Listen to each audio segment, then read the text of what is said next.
I'd like to call to order the study session for the City Council for the City of Wheat Ridge, Colorado for June 7, 2021. Thank you all for being here. We have four... Recording in progress. Okay. We've called to order the study session for the City Council for the City of Wheat Ridge, Colorado for June 7, 2021. Thank you all for joining us. We have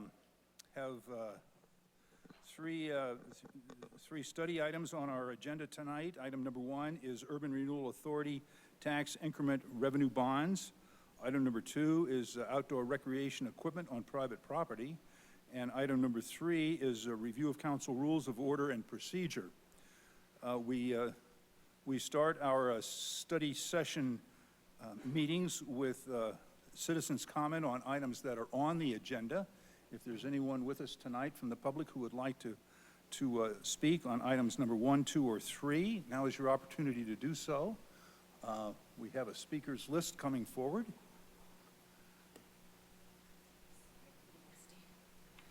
Thank you.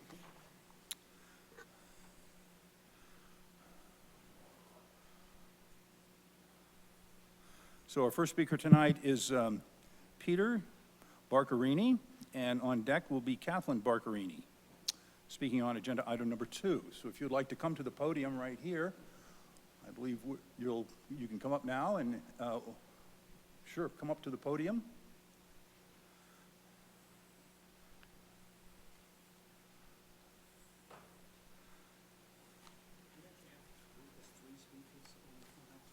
I do.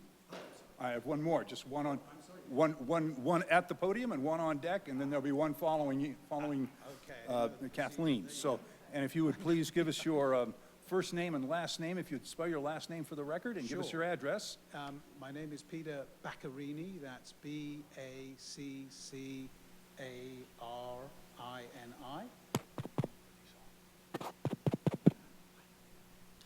And address 11065 Linda Vista Drive, Lakewood, Colorado. Please continue, and you have 3 minutes. Okay, great. Well, thank you for allowing me to be the first speaker at your first session this year. Welcome back from COVID.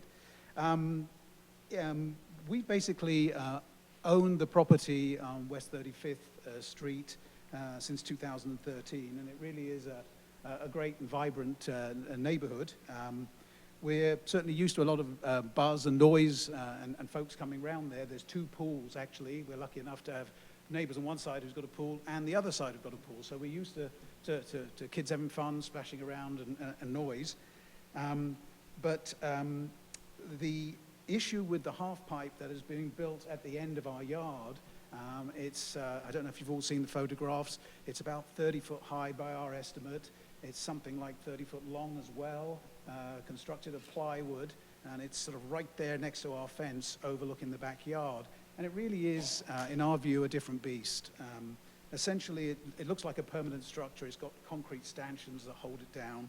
And basically, we believe that it's not an ideal place for it to be at the bottom of our yard over the fence. So that's why we're here this evening. The major issues really is, one is noise. It really is an intrusive noise at the end of the day. There's multiple adult skaters who start, I don't know if any of you are skaters here, but this is a half pipe. They start on the top, and there's lots of camaraderie, which is a great thing, but then they launch off and they whoosh down, and all the whooshing is amplified by the plywood and hollow nature of the device. And then there's obviously crashing and a lot of yelping as folks pick themselves up. And this can happen multiple times for many hours, and the intensity and volume is such that you can't basically tune this stuff out. It's not like a couple of kids playing in the backyard. So it really is imposing. We hear it, you can hear it in the front of the house, the back of the house. I've been doing a lot of yard work there recently, and you can hear it the front, the back, and our tenant who's here will testify that they can hear it obviously very, very well inside the house as well. Second issue Yeah, sorry. So the result of that is that it basically, there's no sanctuary in your own house. You're waiting for the noise to happen again. When will it come? And when it does, it's very, very disturbing. So we believe that it's more than you should really have to put up with as an owner, a tenant, or a resident there. So the next one is privacy. Basically, there is no privacy when you're in the backyard and the skaters are there. They hang out on the deck, and they're looking down at you. They're looking down through your windows, potentially. I'm not saying it's deliberate, but they are there, and they're looking down and having fun. And you don't feel as if it's your backyard anymore with these 8 guys having a party on the deck overlooking your house at the end of the day. It's got lights all around the periphery, which is very nice, which means they can run it night and day if they'd like, depending on how much exercise they'd like to get and how many folks they can have come around and enjoy the fun. At the end of the day, it's something that is very, very intrusive. You don't feel as if it's your property anymore. So in conclusion, this type of structure we don't believe belongs in a family neighborhood. We understand the right to have fun and enjoy yourself, but this is taken to a different limit. It's an invasion of the privacy and the quality of life as well. The noise is debilitating, and it'd be great to have some sort of solution to safeguard our sanctity and our sanity. So thank you for considering it. Thank you much. Thank you. All right. And our next speaker is Kathleen Baccarini and Dawn Quasar on deck.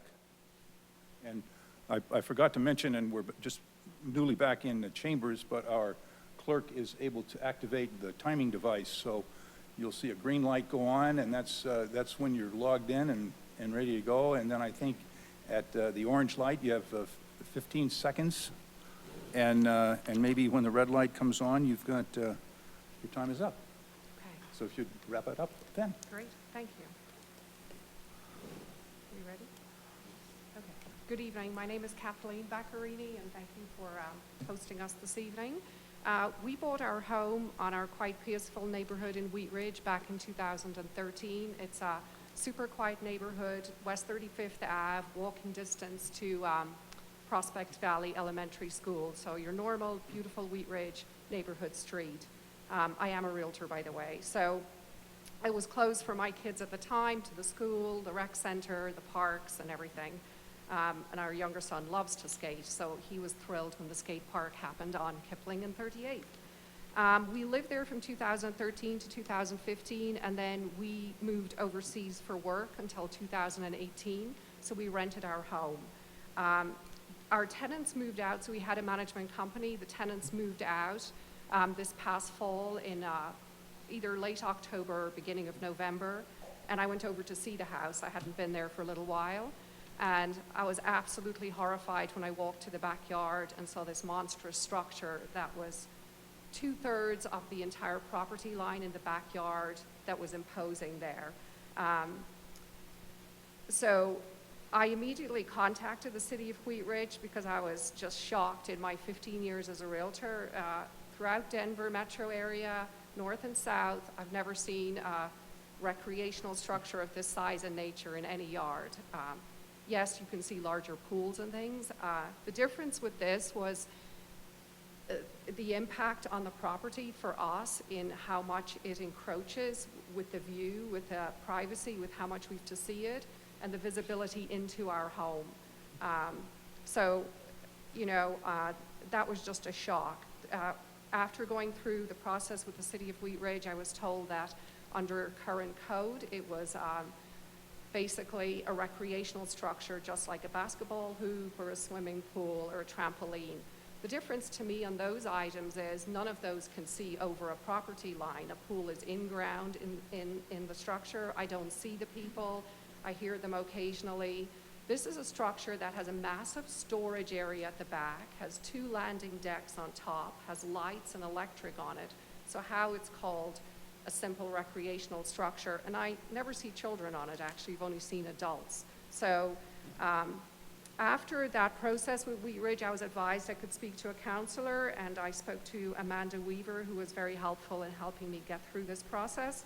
I feel as a realtor, it's my duty to know for my clients. I certainly know if I went to sell the property, the first thing a prospective person's going to ask me is, what is it and what's going to happen about it?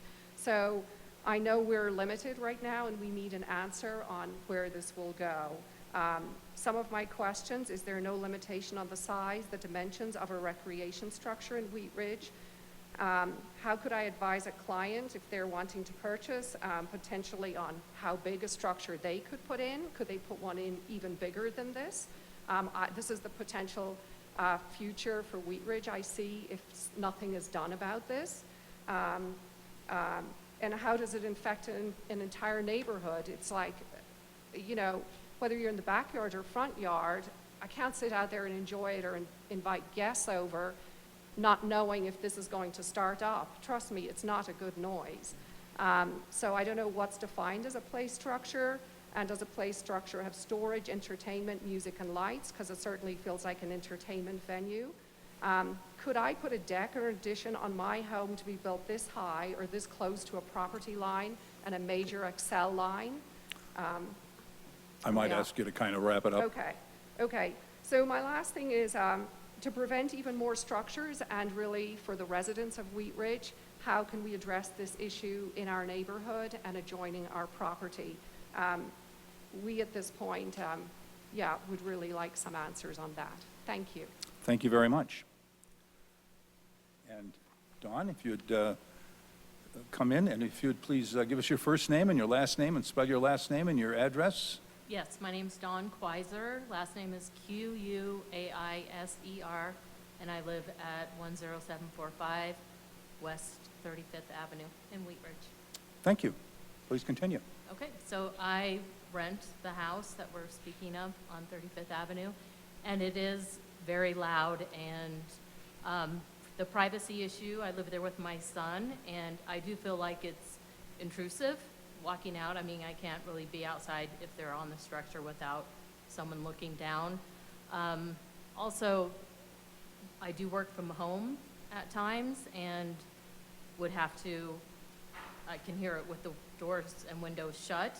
I can only imagine what it's going to be like when I do want to open the doors and windows over the summer months. It's super loud in the basement where my son has his bedroom and stuff. I don't know if it's because it's more closer to the ground or what have you, but it's a little disturbing also. And mainly it's just you don't want to really hang out in your backyard because you feel like you are being seen and it's loud. You're not know how, sometimes it is in the evening and it is during the day. I have seen kids out there too. It's kind of a mixture, but mainly adults.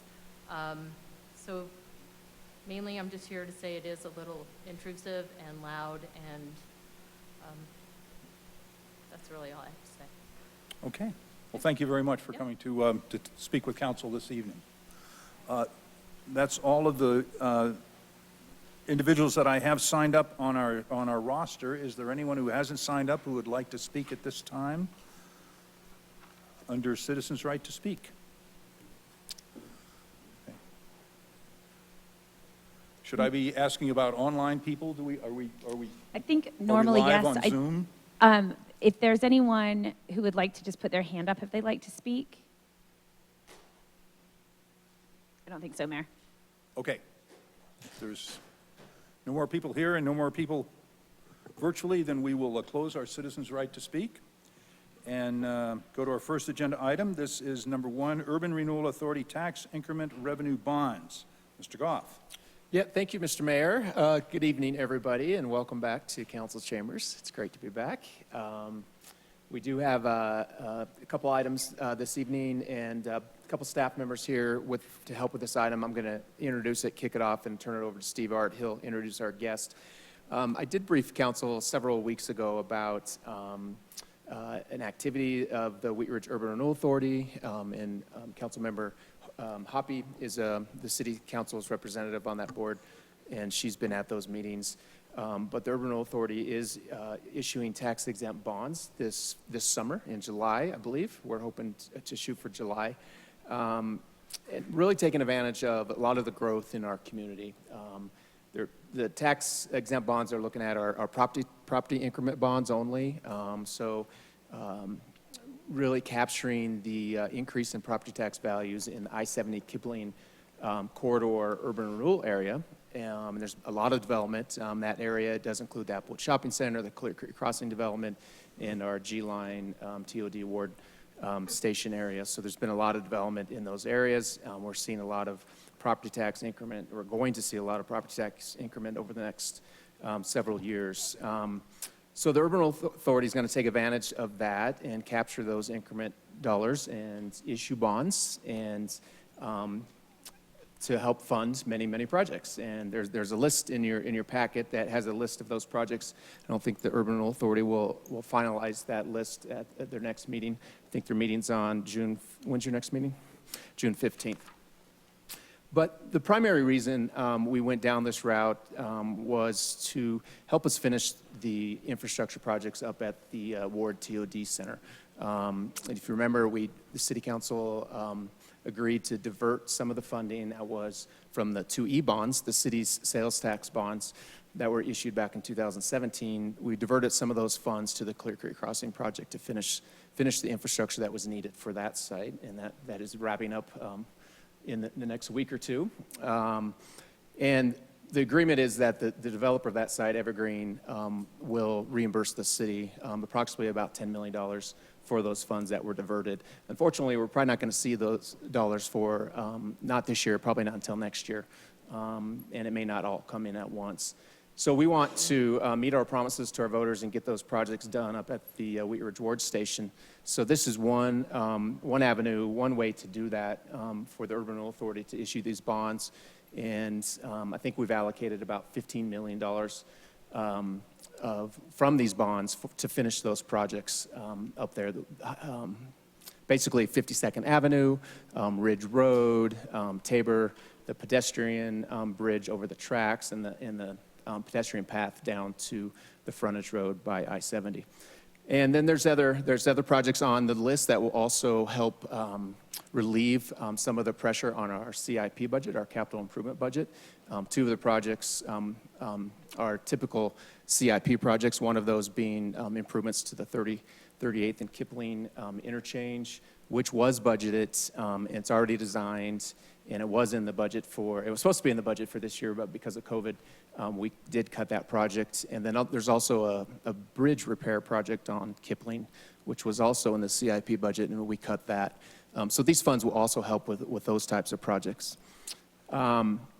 So, I'm going to stop there, actually, and turn it over to Steve Art, and he can give any more updates on that. And again, we have our bond counsel and underwriters in the back here. We'll have them come up if they want to speak. But Steve, you want to Thank you very much, introduce your Mr. guest? Goff. Hi, Steve Art, Executive Director of the Wheat Ridge Urban Renewal Authority. Really exciting time, and I thank Mr. Goff for outlining what we're doing. If you look on that list of activities that we're going to be doing, it really does help improve movement, beauty, aesthetics throughout our community. And they are all public improvements that we are doing. So what we're going to be asking from you is consensus tonight to move forward with two separate resolutions, which we hope to bring to you at your next meeting.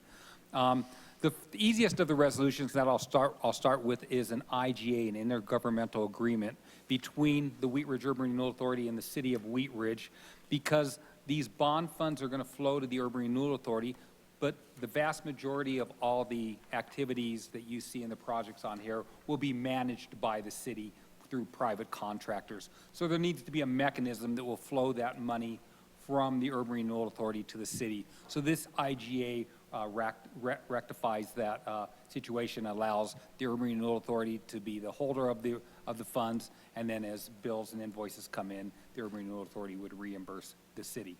That's a pretty basic IGA with the Urban Renewal Authority. I'm going to hand the next one over to Sally Tasker. Sally Tasker works for Butler Snow, and they are acting as bond counsel for us here. So they're doing all the legal ends, all the resolution that you see, all the agreements that you will see were done by Butler Snow. We also have with us tonight Mark Regan and Liam O'Connell from Piper Sandler, and Piper Sandler is the underwriter of this. So they're the ones taking all of our numbers, putting them into their they're bold and pulling out that magic number of what we can bond for based upon tax increments that will be flowing into the Urban Renewal Authority. Before I get in any deeper, I want to introduce Sally, who is the expert on this, and we'll talk about the resolution, the replenishment resolution, as well as the cooperation agreement tied with that. And gentlemen, if you care to harp in any time, feel free to head to the microphone.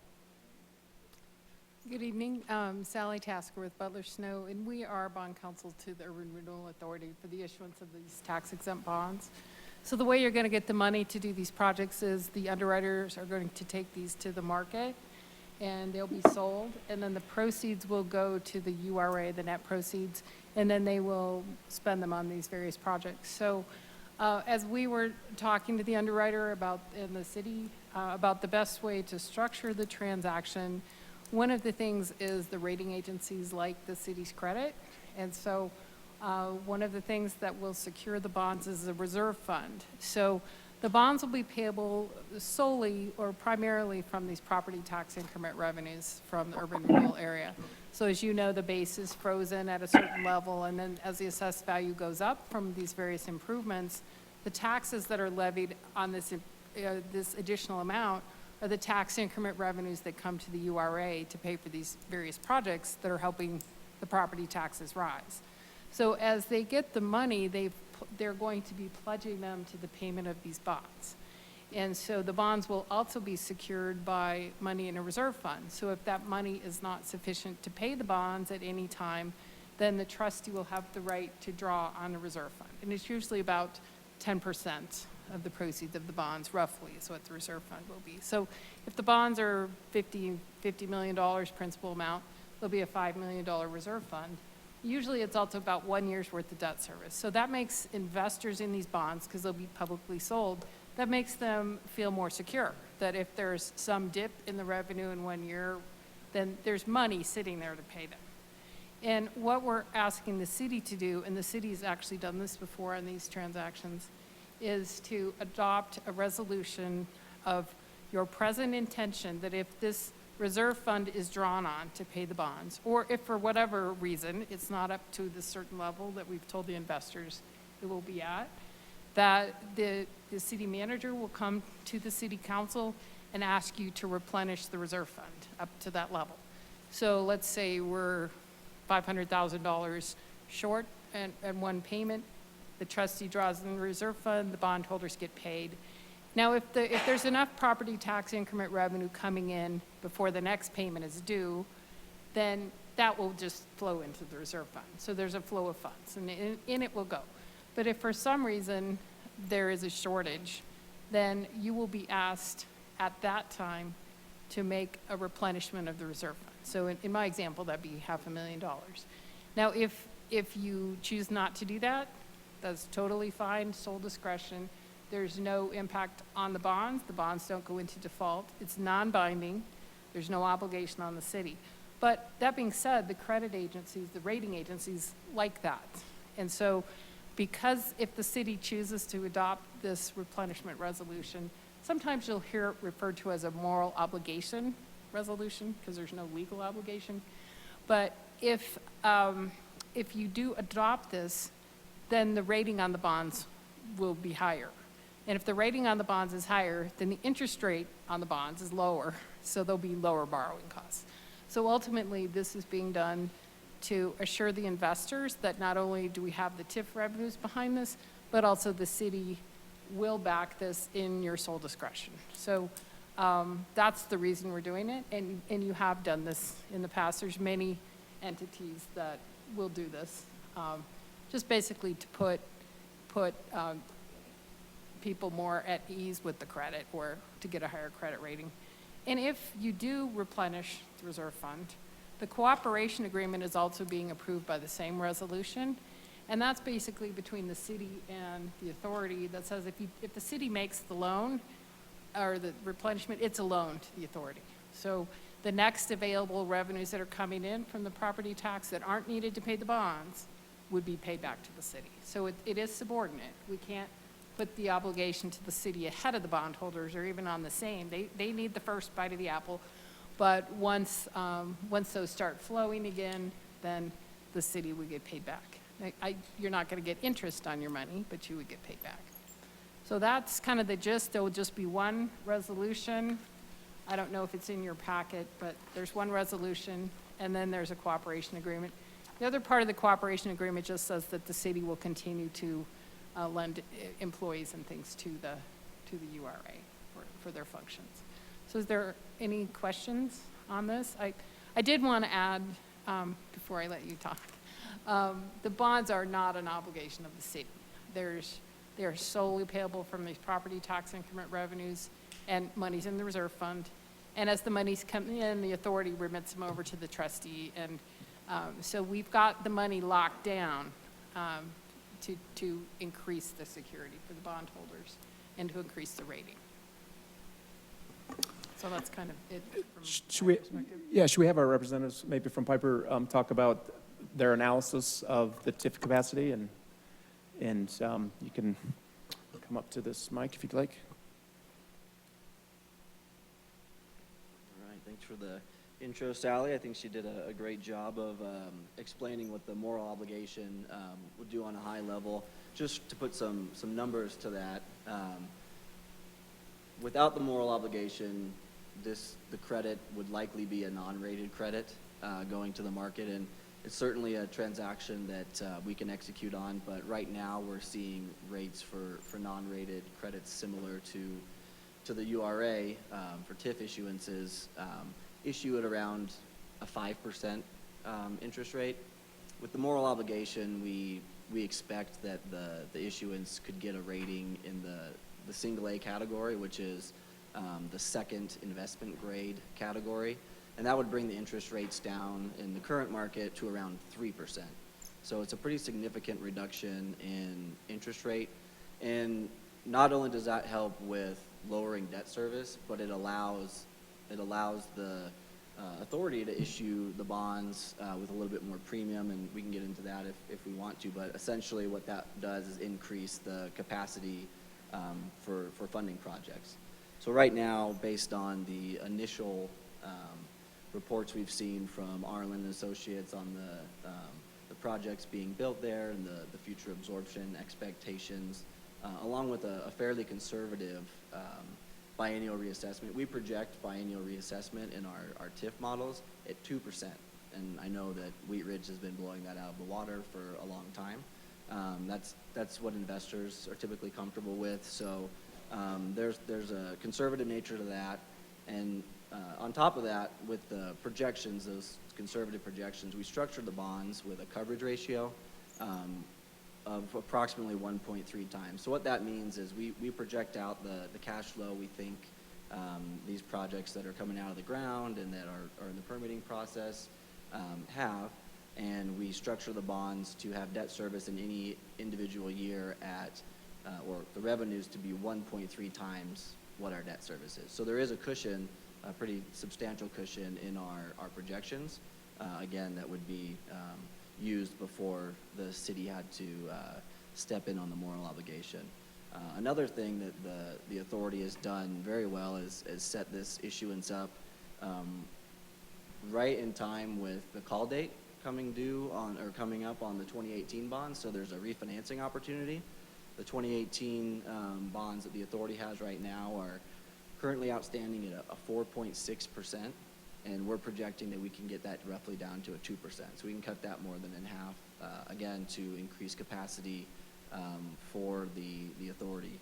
So the bottom line is right now we're projecting net proceeds after all costs are paid of right around $44.4 million for the authority, and the refunding component would be another $6 million, but that is projected to save roughly $540,000 over the next, I believe it's 7 years. So it's almost an 8.5% savings on that piece as well. The new money bonds would be structured with a final maturity of 2040, which is the sunset date on the TIF area, with a call date in 2031. So there would be an opportunity in 10 years to refinance these at a lower rate if the market conditions are favorable. And just to remind council, if you didn't catch that, and I guess there might have been some new council members since 2018, right? Is that, yep.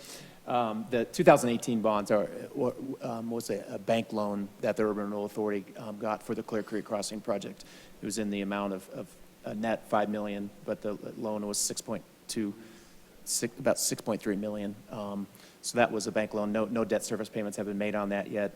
But that's the 2018 bonds that he was mentioning, so that we could refinance and pay off with this bond and get a much lower rate, which is great, and save $500,000. I'm sorry, Mr. Mayor and City Manager, but we lost our Zoom a little bit ago, and I don't know if that means we also lost our Channel 8, and if that means we need to pause the meeting until we can resume as an open meeting. Yes, thank you, Mayor Pro Tem Hoppy. I'm so sorry. We have an issue with the podium computer, which is our main Zoom feed, so we're going to need to restart that. Is there a way, Mayor, we could pause for just a moment to see if we can get that fired back up? Yes, we can take a pause. Just before we do, may I ask you to just introduce yourself for the record? Yeah, Mark Regan from Piper Sandler. Thank you very much. Let's take a short recess.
I understand that we've lost our Zoom connection, but we do have YouTube and Channel 8 live, carrying our meeting live tonight and on tape delay. So once again, we apologize for the technical difficulties, but we will power through this.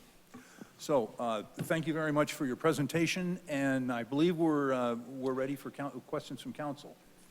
Yeah, and Mr. Mayor, if I could too, Yes. just to remind, again, for the new council members, I'm sorry, time flies, but Sally Tasker with Butler Snow was our bond counsel on the city's sales tax revenue bonds that were done in 2017. So she has familiarity with the city, and that's not the only, you worked on the bank loans too. As well So as- yeah. Sally's been before us many times. Our two previous replenishment Yeah. resolutions. Okay, questions from council? Mr. Urban? Thank you, Mr. Mayor. Do you have any idea what percentage of the properties within the Renewal District area already have some sort of property tax incentive deal on them? Or if this is instituted, would that preclude a property from engaging in some sort of incentive? I'll address the issue of what we have existing. I'll let Sally talk about if a new development came along and wanted TIF, what we would do there. Currently, right now, within that area, we do have some agreements with the Kipling Ridge Shopping Center. That obligation should be paid off in about 2024. So then that entire property tax increment can be used to repay these bonds. We have an agreement with the Hacienda Colorado, what we're calling Applewood North, the Walmart reuse, and Shared Family Trust, Swiss Flower and Gifts, the rebuilding of those. Those are the current TIF obligations we have in that area. We also have the 2018 Clear Creek Crossing, but those will be paid off. So Sally, someone comes along and wants to do a new TIF deal with us. I'll let you explain what has to be done. That's a great question. So part of the documents you may not be getting because you're the city council, but the part of the bond documents are what we call a trust indenture. And it lists we list under prior obligations all the commitments that the URA currently has to developers under cooperation agreements, and sometimes it's metro districts. And so when these tax increments revenues come in, property tax, and sometimes sales tax, although this is just a property tax, when it comes in, sometimes you've had developers come in and say, we just bought this corner of this, and here's what we want to do to it. We would like some help with infrastructure and some other things, and we'd like you to consider sharing the tax that's generated from our property. So that's what you're talking about. So we have a list of all the prior obligations, and the tax increment coming off of those properties for those prior obligations is not pledged. So that's not part of what the bondholders are seeking. So, and they don't have a lien on it. So one of the things we've talked about is going forward. So this is the I-70 Kipling Corridors Urban Renewal Plan area. That's the only one that we're talking about here because there's different plan areas. So going forward, if a developer came in and said, we want to get property tax increment off of our property, well, we've already pledged it. So there's a couple things you can do. One, they can get it on a basis subordinate to the bonds, or we can say, well, we have this cash flow coming through, and as the underwriter said, there's a 1.3% coverage. So they're always going to be structured ideally to have revenue left over. So each month, any revenue that comes in goes to the trustee. You build up the debt service for the year, and then once you have enough to pay the bonds for the year, then the rest of the TIF revenue, the authority can do with as they want. It's no longer pledged for that year. So we just build up the buckets until we've got it for the year. So if they wanted to go subordinate, they could do that. Or we also have an additional bonds test in these documents. So if the coverage historically has been 1.25%, or if what we have plus what we're projecting would be at least 1.25%, then you can actually issue obligations that are payable on a parity with these bonds. So what you do is you go back and you look at 12 consecutive months out of 18 months, then you add up the maximum debt service requirements, and you look at, okay, in each year, what is the maximum amount with what we have and what this developer is asking for? And is it 125% of the revenues we had over this 12 months out of 18 months? And if so, you can issue these bonds or these obligations that have a parity with these bondholders. And the reason we have to do that is because, as we've indicated, these are revenue bonds of revenue pledge. And so the bondholders don't want the authority to be able to come in and just take revenues for other projects. The only way we sell these, the only way we get this credit rating, and actually to protect the city, because you don't want dilution either, because if it dips, then maybe the reserve fund gets hit. So it will be more restrictive than it's been in the past, and we did discuss this with the city and the authority, that once you take all the revenue in this area and say, we're gonna do a big bond issue, could be $50 million for these various projects, then the only way to get the credit rating and to get this low interest rate is to pledge them. So we either meet the additional bonds test or do subordinate. That's your And long-winded answer for me. thank you for that, I appreciate Sure. that. And my other question is, because we haven't seen all those documents, are we electing anything under these supplemental public utilities, or sorry, supplemental Public Securities Act? The city is not, but the board is. Okay, so under that election, who's deciding the final terms on the? That's a great question. So under the Supplemental Public Securities Act 1157-201, I actually know it. That's something wrong with me. We can delegate authority to a chief financial officer, chief executive officer, or any member of the board to make the final determination of pricing. And there's a list of things: the principal, the interest rate, what we're going to be refunding, whether we're going to have a reserve fund, whether we want insurance, who we're going to sell the bonds to. And so we've elected the chair and executive director. And the reason we do this, again, a little bit of history, is before we had that, when the bonds would price, we'd have to price them at the date we had a board meeting, because we wouldn't have authority to sign anything. And the underwriters are going to go out, market the bonds, and they're going to try and lock in an interest rate. But they want a contract the day they lock it in, because they have to send their confirmations to their customers. And so before the Supplemental Public Securities Act, and we didn't have any authority to do it, we had to actually schedule pricing for the date of the board meetings. And that's not necessarily the best time to price bonds. And so it was just a scurry. So we've now got this. But there's parameters. And It's like, we can sell them, but no more than this amount, no more than this interest rate, no longer than this maturity. So we'll Sure. have parameters. So it's the chair and the executive director. And do we have a cap on the total amount that would be for the bonds? Yes. We had a $50 million amount so far. Right. So. Well, the numbers we got today was 65 million, and that's to build in the refunding component and the new money. But it is not expected to be that high, because as the underwriter indicated, we're expecting to sell the bonds at a premium. So like $50 million bonds might sell for 60 million. Because of the low interest rate, they just will sell for more. So Do we have a cap listed within the agreement? yes. Well, right now, the cap we got today was 65 million, going out to 2040, selling it for no less than 98% to the underwriter, and an interest rate no higher than 5%.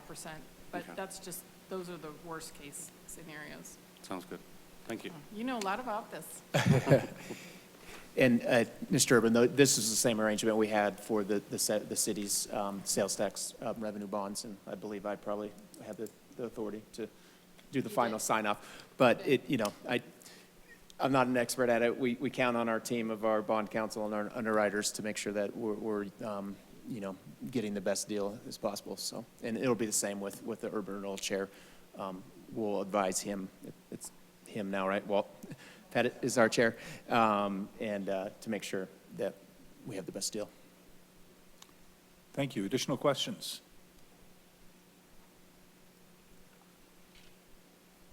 Going once? No more questions? Okay. Well, we'll have this resolution coming forward on next Monday for the replenishment agreement and the cooperation agreement. So appreciate your time this evening, and Sally? Yeah, Thank you very thanks, much. Sally. Thank Thanks, you all gentlemen. very much. Appreciate you all coming. That's right. Excuse me, I'm sorry, Mr. Mayor. Can we get an official consensus on that before we move it forward? Yeah, so may I have a nice. show of hands on a consensus to move this forward, please? Okay, we have consensus to move forward. Thank you. Thanks, Thank Sally. you, Mayor Pro Tem.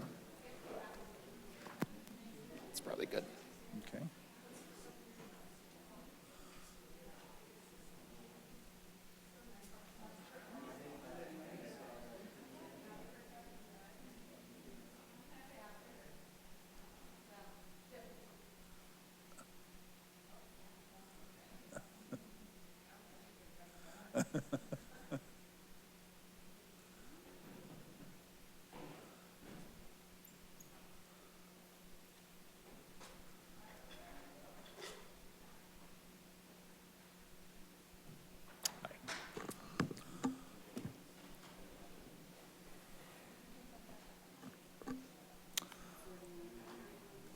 Okay, good. All right, we will turn to our agenda item number 2. This is outdoor recreational equipment on private property. And I'll go to Mr. Goff for an Thank you, introduction. Mr. Mayor. Yes. As you heard from our speakers at the beginning of the meeting, you may have been a little surprised that information wasn't specific in our staff report, but the discussion tonight is about just in general outdoor recreational equipment on private property. We have had some issues this summer that was brought to Councilmember Weaver's attention, and we got it scheduled to put on a study session. And tonight, we're not, again, specifically talking about the one issue, but how City Council would like to or not to regulate backyard recreational activities. I guess not just backyard, could be front yard too. No, I think we do regulate front yard, right? A little bit. I think that is in the memo. So it's, unfortunately, our code doesn't really provide staff with enough direction to regulate something as a half pipe, as you heard about earlier this evening. So we need City Council direction on how to move forward. So Lauren Mikulak, our planning manager, is here this evening to provide you a staff report on this issue. Thank you. Yes, here in the flesh. Good to see you all in person again. So we have talked in the past about the zoning code and that it regulates what you can do on private property and what it can look like. And historically, the code has not talked a lot about play equipment or recreational equipment, as Patrick said, in sort of a broad sense, or even specifically about the half pipe. It doesn't address tree houses or swing sets or basketball hoops or any of the variety of different types of equipment that we list in the memo. The building code specifically exempts some of those features, like play sets, from building code. And historically, we've said that if play equipment is not enclosed to the ground, not designed for permanent occupancy, and doesn't have utilities, then it's not subject to the zoning code either. Historically, pools and hot tubs have been subject to both zoning and building codes. That's very explicit in the building code. And over the years, we've seen sort of a variety of trends come and go. So the example I've talked about in the past is when American Ninja Warrior became very popular, you may have seen more obstacle courses show up sort of in the neighborhood. And certainly in the last year with COVID, when gyms and rec centers were closed, we saw an explosion in personal recreational equipment. You may have seen it in your neighborhood. You may have been a consumer. Lots of things were back ordered. The half pipe that was mentioned this evening in public comment, you may have also seen in Wheat Ridge Speaks. Photos were attached there. That is one of the features that popped up in the last year with COVID. So as Patrick mentioned, for the purposes tonight, we have to sort of look at this a little more broadly to understand how we can apply the code. So we're talking pools, hot tubs, playhouses, tree houses, trampolines, in-ground, above-ground, skate park equipment, lemonade stands, sort of all the fun stuff that can happen outside on private property. Even outdoor movie screens. We've got a phone call about an inflatable movie screen the other day. So what happened is last year, we formalized a written policy to provide some clarity and consistency in terms of how the zoning code does or doesn't address outdoor recreational equipment. And that policy was provided to you as an attachment in the meeting packet, and it essentially memorializes the historical approach of regulating pools and hot tubs, but not other types of equipment.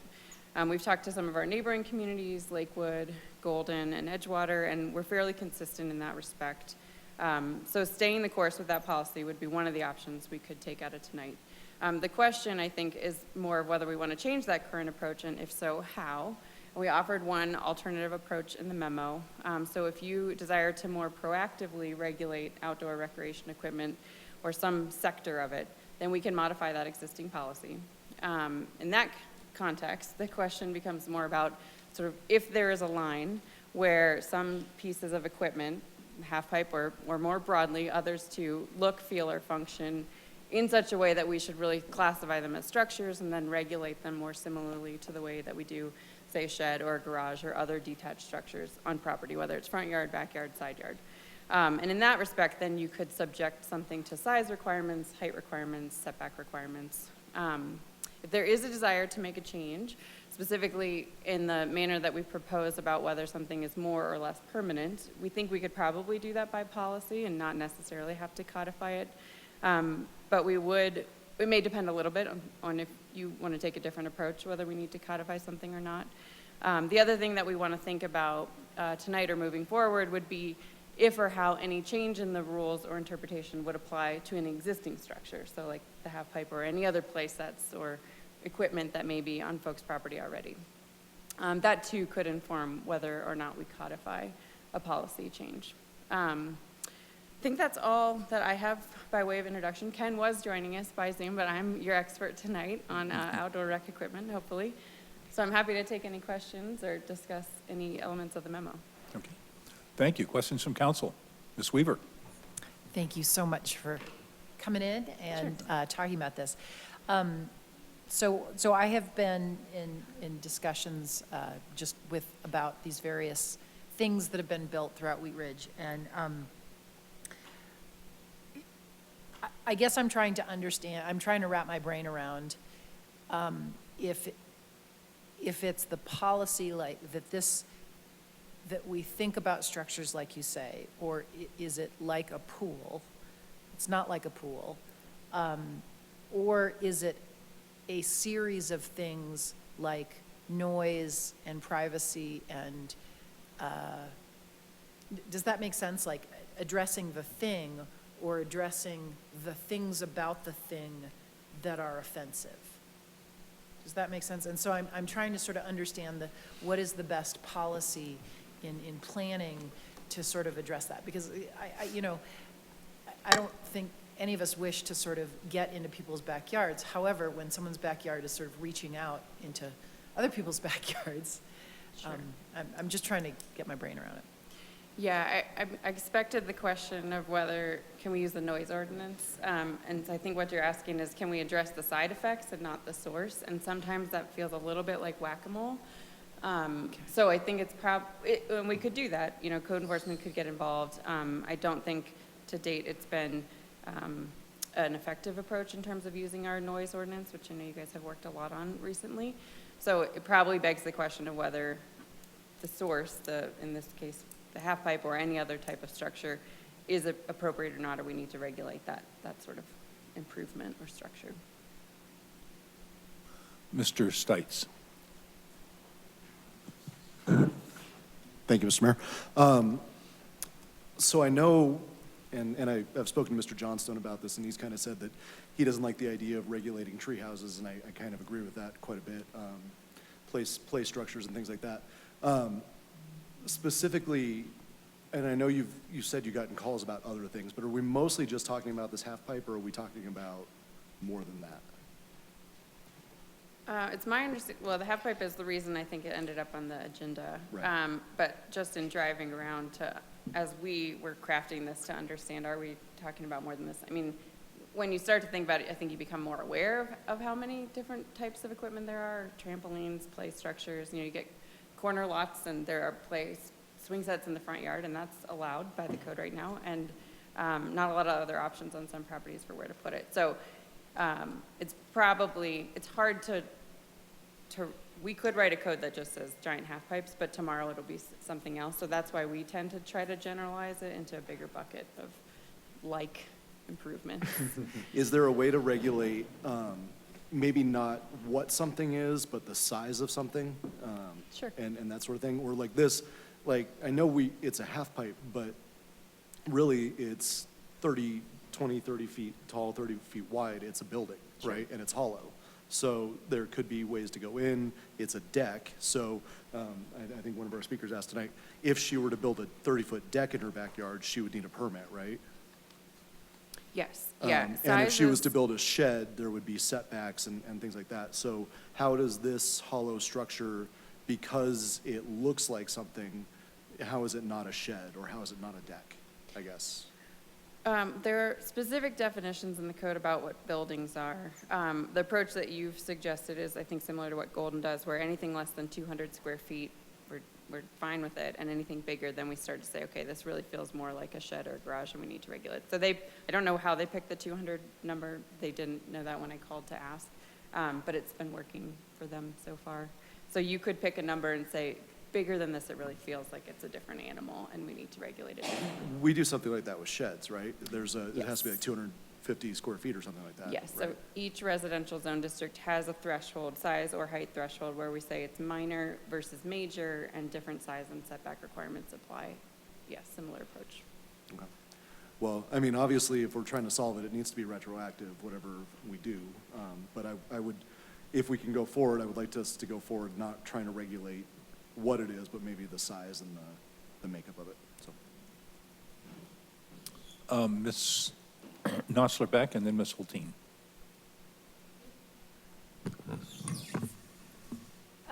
I also think that one thing that you talked about with the,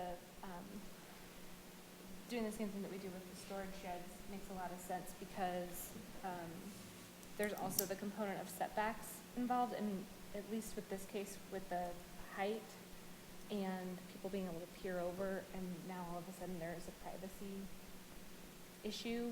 I'm in total support of going along with whatever we do with sheds and also the decks, because that is not very cool.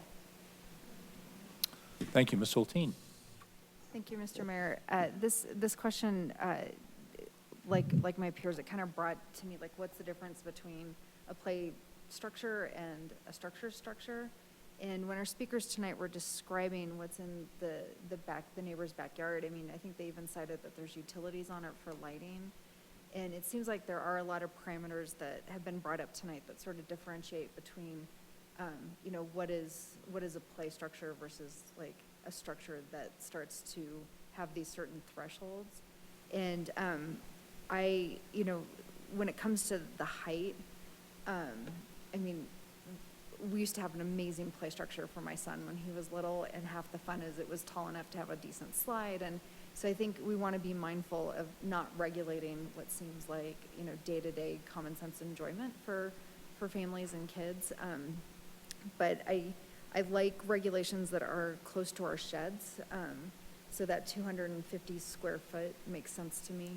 If we're regulating that for sheds, I mean, what was described in the neighbor's backyard is, engineered and structural, much akin to a shed, with similar setbacks. And then for height, I think looking at height regulations too, something in the 15 to 18 feet is, within a story and a half of a house, and seems kind of, big enough it could still be fun, but not so big that you're necessarily impacting the quiet enjoyment of your neighbors.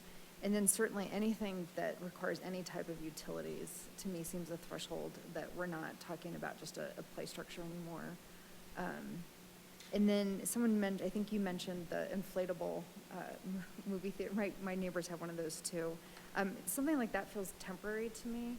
So looking at the thresholds of something that's actually a permanent installation versus, a temporary usage. If it's something temporary, I don't feel like we need to be regulating that. But if it's, again, something that's put in more permanently, if it fits the square foot and height threshold and utility, then it seems like it would fall in a regulatory environment. Thank you. Thank you, Ms. Hoppy, and then Ms. Weaver. Thank you, Mr. Mayor. While we're having this discussion, I appreciate that everybody is really kind of focusing on the direction of what structures in general, rather than trying to craft policy around one issue that is happening in our community, and just kind of trying to remember as we move forward, keeping that in mind. One thing that I think when we look at this is that we probably need to look at also lot coverage. And I know that the sheds and decks, like our sheds policy, not only has setbacks, but it has different depending on what your lot size on it has setbacks, the size, and then also what kind of lot coverage do you already have on your lots, and so that's something we should think about. But another thing is, when I was looking through the staff memo, there were things about whether something is an enclosed structure or an open structure. And I think that's under the like building accessory structure building definitions. And so I think that we're probably going to have to look at a definition of those. If we are looking at a definition of those, however, those are basically discussing things that are on the ground. And so if we're talking about tree houses, which are typically enclosed structures around a tree, then I think that we need to probably consider, does it have to be on the ground for it to be applied, or will it be any structure on the property? And that's something we have to consider. Thank you. Ms. Weaver. I have a different thing I want to say, but just a question, Councilor Happy. Does the 250 square foot, would that apply enough? I don't actually remember specifically about the code. I know that we had changed it because basically the setbacks, the way it was to build a shed. If you had a large lot, you had to basically build it in the middle of your lot, and, Right. and you don't want a shed in the middle of your yard. Right.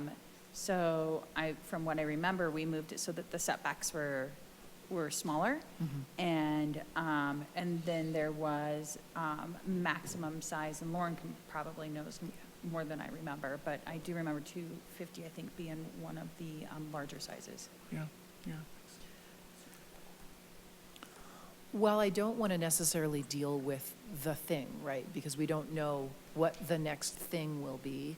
I do think, and I was hoping to have Karen speak a little bit tonight on just where skate parks are located and for the reason they're concrete and not hollow wood. Because there is a noise issue with this as well, and it's a little bit different than having a pool party into the night. It is a very consistent and I love skateboarding as much as the next person. I'm not sure I would like it outside my bedroom. So I'm just wondering if, because it's not just the size of the structure, let's say you built a 20-foot half pipe, a 250 square foot half pipe that was hollow wood as this is. It's really loud. It's a drum. It's a big drum. And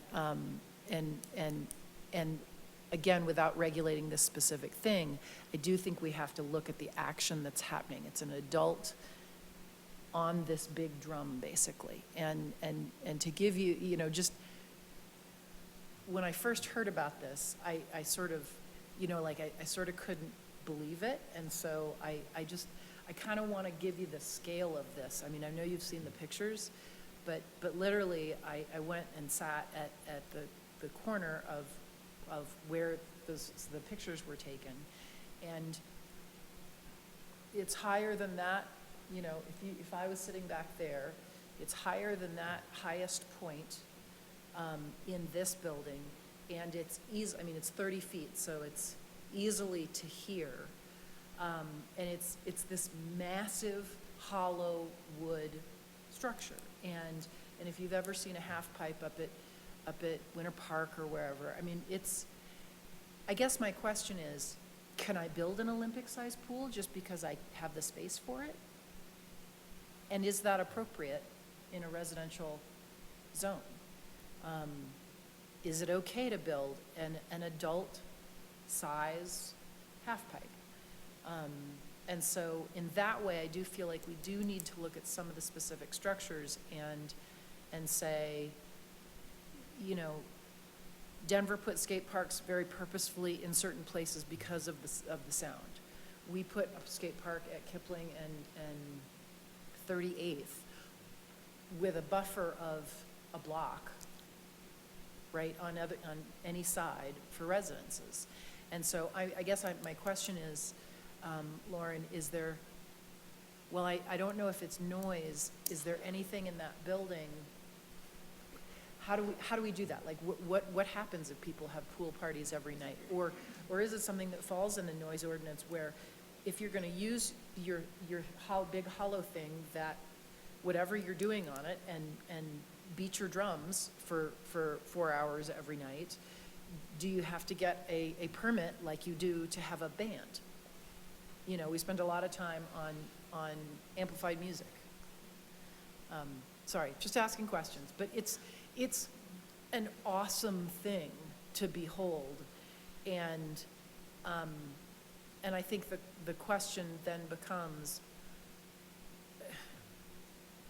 well, I think I might have said to Patrick, well, I'm gonna build a goat barn with a half pipe above it, right? Because we're not regular, and I'm not saying that's the right response, but I think Leah might be thinking that, but no.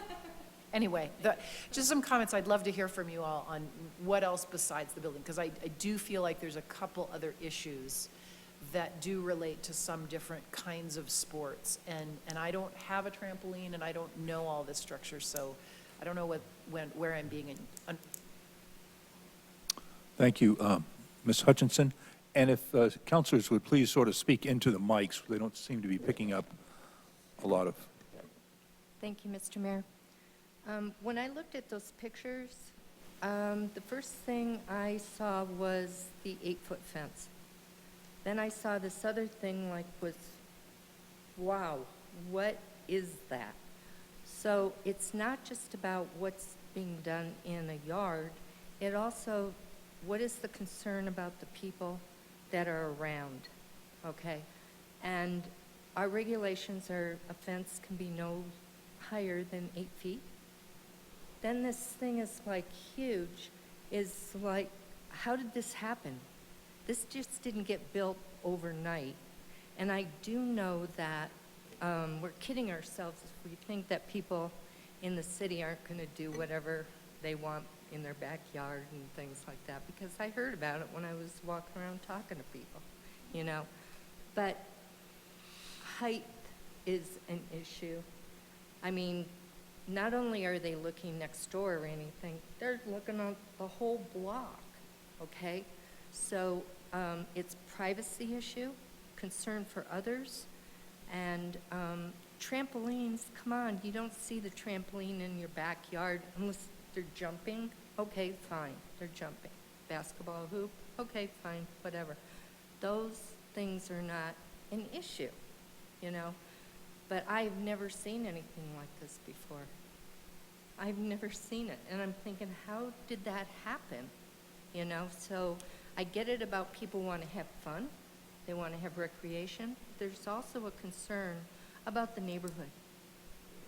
And I think that's a huge concern. It's not just about what people want to do for their recreation. How does it affect the neighborhood? And I'm not even talking about noise. I'm just looking at this, and it's like a single-story house. It's taller than a single-story house. So that's just my comment about height. And then they want to use their whole backyard. People remodel their backyards, make it all concrete, or do whatever they want to do, have a deck and all that kind of stuff. But this kind of thing like that is, I've never seen anything like that before. Guess I don't get out much. Thank you. Thank you. Ms. Hoppe? Thank you, Mr. Mayor.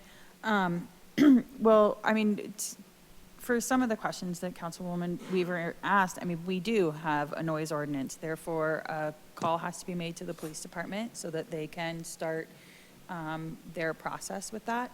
And so, you know, there's that piece.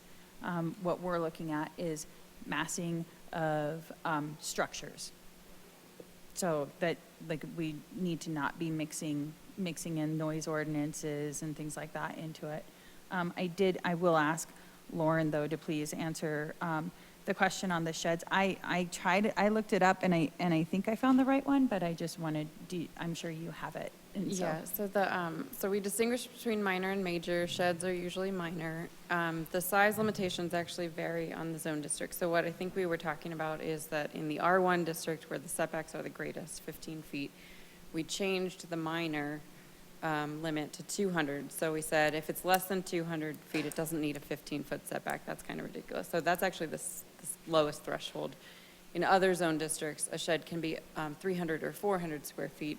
The setbacks are usually 5 to 10 feet. So that threshold is usually 200, 300, or 400 square feet for point of reference.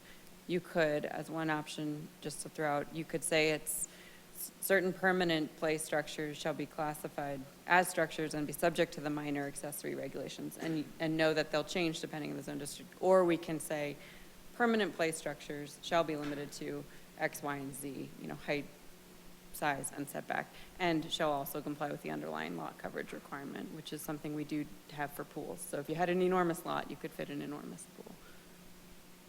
Ms. Hobby. Thank you, Lauren, for that. Yeah, so like an example would be if it's a permanent play structure on, like we have R1, A, B, C, C being like our smallest residential lot, then we have R2, R3. So like I'm looking at the R1C, and it's like major has a height of, it can only be 15 feet high, 600 square feet, and it can only have a maximum minimum front yard setback. Is 20 feet, minimum side yard is 5, rear setback, so it does all of the setbacks, those are all 5. And then it says, other uses, so it's like a maximum building coverage, 40%, maximum lot area, 9,000 square feet. So we do have some, really good pieces in our code currently. We just don't say that those apply to permanent play structures. And so that might be the road that we might want to look at walking down. Ms. Weaver? Do we have, and because I'm not looking at the code right now, if I build a shed, can I put a deck on it, on top of it?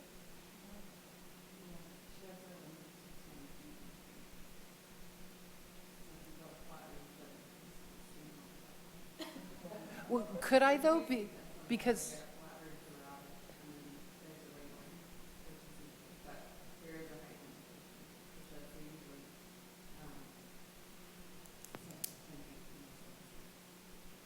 Okay. So if it's a 10-foot roof, is that what we're saying? Not a 10-foot ceiling, but a 10-foot roof? So the highest point of the flat roof and the midpoint is Okay. All right. So if it were flat, the highest point would be 10 feet, and then the railing would be above that? But that's how we would apply it if we were to ask for a rooftop deck on the home. Oh, my mic was off, sorry. I believe so, if it was open. If it was closed, like it looked like part of the wall, then it wouldn't be permitted to go above 10 feet, because the purpose of the height regulation is to control massing, so the perceived height. Right. Does that make sense? Right, and I'm thinking about this structure, right? It goes up another 5 feet because Right. of the railing above Yeah. that flat Yeah. roof. So just to give some numbers, because we do have those, it exceeds 1,000 square feet in size, it exceeds 16 feet in height, it exceeds the standards we have even for a major accessory structure. You're talking about the half pipe? Yeah. Yeah. Yeah. Mr. Stites? Lauren, during your presentation, you said that there was possibly a procedural or a policy change that you could implement rather than a code change. What would that be? Or maybe I missed that. So if it was as simple as saying, we're just going to regulate it the same as we do something else already in the code, so if we were just going to lump certain permanent play structures to be similar to minor or major, then we could do that by policy. If we create a separate category and say a play structure is something that is more or less permanent and as used for this purpose, then we'd probably do a code amendment. What I would also want to do, based on your direction tonight, is just confirm whether we need to do a code amendment if we want it to apply retroactively, and also what we typically do when we anticipate that something could result in a code enforcement action is we go to the city's prosecutor and make sure it's enforceable. So those couple of homework items for me will determine whether your direction tonight is simply a policy so we know how to interpret existing code, or if it rises to the level of a code amendment. Is that maybe the best way well, I mean, you know, you're kind of the expert. What's the best way you see going forward to solve this problem? We can use either, so your policy direction will either advance as a policy base if we can enforce it, or we'll come back to you as a code amendment if that's what's necessary to enforce it in the end. Ms. Dozeman. Thank you, Mr. Mayor. So I'm sitting here grumbling about why the actions of a few has to ruin the fun for the rest of us, and I really wish that we could be a little bit more neighborly and considerate, but I agree with many of the council members that have spoken tonight. I don't like having blanket policy that is meant to address one issue be imposed on the rest of the city. So I agree that kind of taking what our existing policy as far as sheds and accessory dwelling units, not quite that yet, but I agree with setting those regulations in place. I'm also really interested in learning that we don't regulate play structures in front yards at all. We don't regulate play structures at all right now. Okay, and so then that kind of leads into my next question as far as like what constitutes as permanent, semi-permanent, because I mean, I've seen playgrounds erected that, you know, you could theoretically take down if you really wanted to try, but most people just leave it at the house when they sell. So I think that definition might be a little hairy. So I'd really like to try to stick to lot size, square footage, height. That way we don't get things too convoluted. And you kind of touched on my other question as far as like retroactively imposing it, if that would be allowed. So did you say that was going to be some of your homework to come back? I'm sorry, I was taking a note. What was your question? Sorry. To retroactively institute this. So that's your homework as to like if we would be capable of doing that? I spoke to Mr. Dahl in advance of this meeting to understand what our options might be. There's nothing that's been communicated to the owner of the half pipe that would allow them to keep it in perpetuity should we change the rules. What we would need to do is, should you change the rules by code or policy, I'll go back to Mr. Dahl and make sure we have the code in place that would allow us to enforce it retroactively if that's your desire. Yeah, so having that direction clear would be helpful, whether you'd like it to apply retroactively. Ms. Hutchinson? Mr. Mayor, I'm just wondering, what is the definition of There's not a definition right now. There are a few, I looked at codes today. People have tried to articulate that. We did not yet try to do that, but we could. And the few things that most codes look at are size, portability, deconstructibility, and you know, there's discretion for sure. It's a little slippery, but I do think we could create some sort of a definition that would help aid in that. Because I even know with the, like a regular swing set, like with swings and a glide or whatever, people put them in cement so they don't pop up. Sure. But that doesn't mean that's permanent, okay? And I see these things on Craigslist all the time where free, come get it, take it apart or whatever. But it's just so that it doesn't pop up and things like that. But definitely when I see huge structures, that kind of looks permanent.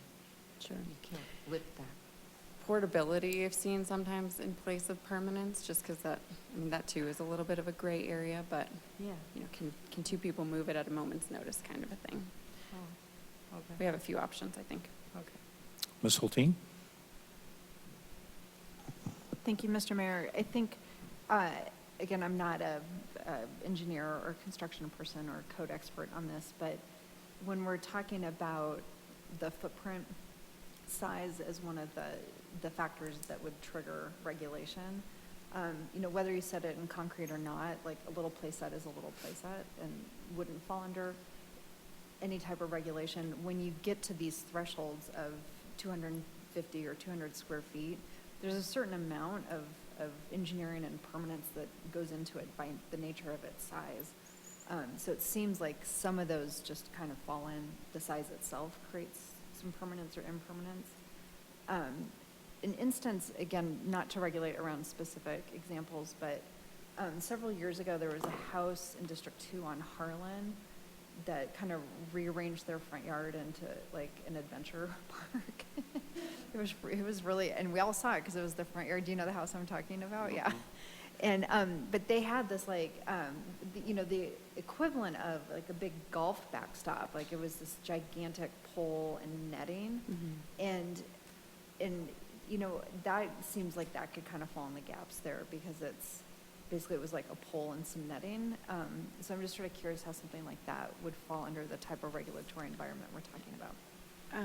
I know the property as well. I don't remember the exact fact pattern, but I believe in that case, there is a maximum height for a recreational fence, which is a little taller than a property line fence, and I believe it exceeded that height, and that is why it may have ultimately come down. Yeah, that's the only time I've ever seen something similar to that. I'm pretty sure that's how we landed. Yeah, it was like a front yard driving range situation. Ms. Weaver? I'm just curious about the current shed regulation. Only because this was done with a lot of thoughtfulness, and so could I build 4 or 6 250 square foot sheds that were technically temporary to create a large impervious structure? In other words, could something like this be cut up into 250 square foot pieces under our shed law right now, or whatever it is? Sure. So, so the similarity, I think, is that a shed less than 120 square feet is not, we don't regulate those. As soon as you hit 120 or more, there's a maximum size. So you could have numerous, but the aggregate total cannot exceed the maximum size. So Say that again. if you're in the zone districts where you can have up to 400 square feet of sheds, you could have 2 that are 200, or 1 that is 400. So you can have multiple, but you can't exceed the total maximum size. Okay. And the lot coverage applies. That's sort of always our backstop. Okay, so in this instance, it's quite a big backyard. Let's assume it's the biggest backyard. How big could my aggregation of sheds be? I don't know the zoning, but it would be, if we're talking about sheds, the maximum is probably 300 or 400 square feet total. Okay. Ms. Hoppy? Thank you, Mr. Mayor. I'm going to try to find a consensus to give staff direction to move forward. I'd like to ask for consensus while utilizing the accessory structure code, which is the shed code, as a guideline. I'd like to ask to direct staff to come back to study session with a suggestion of code regulations accordingly to lot sizes that include a definition for permanent structures and that follow setbacks, maximum lot coverage, and there was another definition. What was the other definition? Oh, square footage, yep, using the accessory structure as a guideline. And if they could bring that back to us also with answering the question of, can we enforce this as a retroactive? Can we enforce this as a retroactive code? Ms. Hutchinson has a question. Yeah, Councilman Hoppy, you didn't mention height. Did you? Height is part of the, I didn't mention it specifically, but height, mass, setback, maximum lot coverage. Those are all parts of the accessory structure code, which I'd ask staff to use that as a guideline moving forward for permanent play structures. Is that a question? Okay, I'll entertain your question, Ms. Okay. Weaver. And I'm just, this is a point of clarification. We are not including sound right now because it's a separate issue. I do want to clarify, so just for people listening, if something is happening like this in someone's backyard and it's bothering you and it's happening for 2 and 3 hours a night, they are to call code enforcement? Is that, Yes. regardless if it's a decibel or if it's any sort of pool party, whatever? Yes. Okay, so I just want to clarify to anyone listening. Thank you. Consensus? Okay, we had a consensus. Looks like we want to move forward with that. Okay. Lauren, I had a question also. Does the building code impose any additional requirements that may be applicable in this situation? Not currently, though we could probably make sure that any play equipment that we classify as a structure may be subject to building code, so we can talk to our chief building official about that as well before we come back. I think there's some life safety issues that may be involved in that also. Yes, thank you. Thank you. Any other discussion to be undertaken on agenda item number 2? Okay, Lauren, thank you very much for a good presentation on this one. And are we ready for agenda item number 3 is our review of council rules and order of procedure. And I'll turn it over to Mr. Goff. Thank you, Mr. Mayor. As you all know, City Council adopts a set of council rules and order and procedures. And historically, we used to review and amend these after, I think, every year, no, I think it was every year, wasn't it, Janice? The last rule change, we changed that to just when needed and when there was an issue or an item was brought up by a council member. And a couple council members have brought up some issues. Mr. Urban and Ms. Holteen asked that we address a few different items in the council rules. Then I did send out an email asking council if they had any other items they would like the rest of the council to consider during the study session, and I included all those in your packet. Mr. Dahl couldn't be here this evening, so he looked at the items that were submitted and provided some comments on the areas that he had thoughts about, the ones otherwise he just left them blank. That was meaning that it was up to City Council to decide on those issues, but he did provide some guidance on some of the suggestions that were brought up. So if you just want to go through these one at a time and get some consensus or just have some discussion. Yeah, why don't we go through them? Okay. The first, I'll just go down in line in your packet. The first item was presented by Councilmember Holteen to replace citizen with public or member of the public for citizens' right to speak, and replace citizen with public or member of the public throughout the document. I don't know if Ms. Holteen, you want to speak to that, or? I think it's pretty self-explanatory. Okay. We hear from a lot of people who may or may not be citizens and may or may not be residents. So it's our chance to hear from stakeholders. So I prefer the term member of the public, or public. Ms. Hutchinson. Thank you, Mr. Mayor. I don't know, I sent out an email about my concerns about addressing citizen and also member of the public. I looked up in the dictionary, Webster's dictionary, the definition of citizen. And what I did come up with is a citizen is a native, inhabitant, or denizen of any place. A denizen is an inhabitant or occupant, a frequenter of the particular place. So these definitions, in my opinion, cover everyone, and there's no need to change the word citizen. Additional discussion, we'll go with Ms. Nosler back, and then Ms. Hoppy, and then Ms. Holteen. I want to thank Councilwoman Hutchinson for giving that definition of citizen, and that's the Webster's version of citizen, but there is legal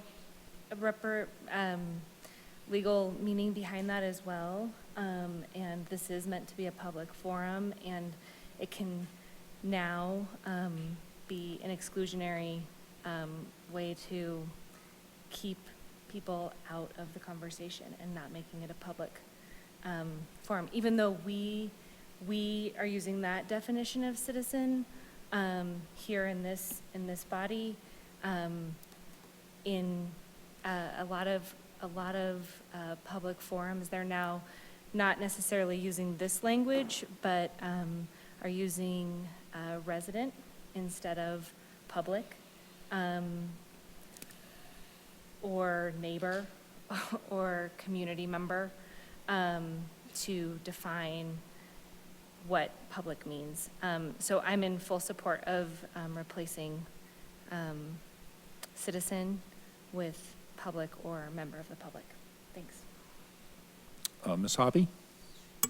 Thank you, Mr. Mayor. I would also like to just say that, and I agree with Council Member Haltine and Nosler-Beck about changing it from public to member of public, but one thing to keep in mind too is citizen has a connotation that you're a citizen of Wheat Ridge, and we often have people who are not exactly citizens of our municipality, and they have every right to also give comment. So that's why I think it would be clearer to change that language. Ms. Hulteen? Thank you, and I want to thank both Ms. Hutchinson and Ms. Nosler-Beck for their comments. And the reason I felt compelled to ask for this is, you know, we want to hear from as many people in our community as possible. I think we are better representatives when people feel like this is a place where they can come and speak and are welcome to. And as Ms. Nosler-Beck said, you know, citizen may have a definition in the dictionary, but it has a connotation and implication in our community and society, and I want to make sure that we're using terms that don't create barriers for people where they feel like they don't identify themselves as being welcome or able to speak here. So I, again, very much encourage us to move forward with public or member of the public so that we can be as inclusive and inviting to people as possible so that we can be best informed as elected officials. Any additional discussion on item number 1? Changing citizen to public and member of the public. Ms. Dozman. Thank you, Mr. Mayor. So I was just wondering if there's been any complaints as far as like this being exclusionary, or like where this came from, or if that was just like your interpretation of citizen versus member or public. I'm not aware of any complaints. However, you know, in an overall effort to evaluate where we're creating barriers, you know, that maybe have been there for a while, it crossed my mind, and I looked at what our neighboring communities have done, and most of our neighboring communities are using term public or member of the public instead of citizen for this type of usage. So, so that's it just popped in my mind, and I did a little research, and it would be consistent with most of our neighboring communities if we make this change. Ms. Hoppy? I just would like to also say that I did have a community member bring it up to me when they knew that this was coming on to onto the study session. Right, I'd like to ask for a consensus on item number 1, that we replace citizen with member of the public for citizens' right to speak, and replace citizen with member of the public throughout the document. Show of hands. 1, 2, 3, 4, 5. Did you have there's 5 hands in the air, and I'll go to a question with Ms. Dozman. So I just wanted to ask, would it be, so like member of the public's right to speak? Are you just replacing citizens? So it'll be like public's right to speak or member of the public's right to speak? Yeah? Yes. Okay. All right. Ms. Hutchinson. Hutchinson. Thank you, Mayor. What about if somebody's in the military or in the government? Are they a member of the public? I think everybody is a member of the public. You know, when you say citizen, you know, in a lot of terms, it's, you know, are you registered to vote? Are you a voter? You know, that's another framework for citizenship, which tends to limit it. So if we wanted to expand the term, then it would be more expansive to not use the term citizen, I think. We had 5 in support of that, so that in our rules constitutes a consensus.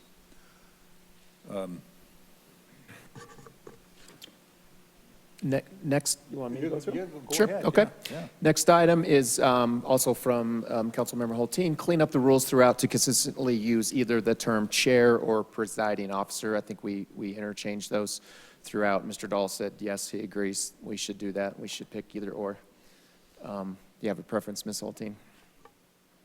Nope, just the same term. Okay. Do we have a discussion on item number 2, or do we have consensus that we should move forward with that? Oh, you have a question or a comment? Ms. Nasserbeck? I have a question. Thanks. I just, with presiding officer, I mean, that to me actually would have a like, are we sure that that doesn't pertain to anything? Because that sounds like something different than a chair, but. They both refer to the same person in the rules, yeah. And in this instance, yeah, presiding officer doesn't mean anything different than chair. Okay. I guess I wanted clarity on that. It's not clear. We got consensus on that? Okay, Ms. Hoppy? Oh, sorry. Are you consensus? Okay, if you're in favor of that, raise your sorry. hand, and I thought we you do already- have consensus on that. I thought you already did that, sorry. I had that already. Next item is in section 11.4E, written comments, amend to take into account comments received by the public through Wheatridge Speaks. So this is a change based on our current state of affairs, and Mr. Dahl suggested that that language could change, that written comments provided to the council in any of the online tools provided by the city or in hard copy. He suggested not to reference Wheatridge Speaks directly, because we could be using different tools in the future. Do we have discussion on this item? Ms. Dozman? So is this kind of just like a due diligence as far as, you know, the accountability for council members in reading it on, you know, their own?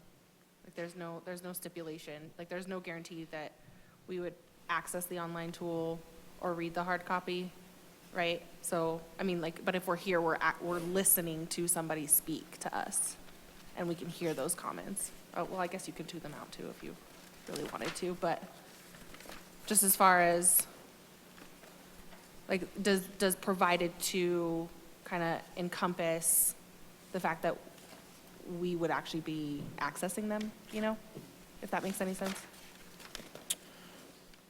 Ms. Hulteen, did you want to address that? The reason I brought that up is just the way it's written here.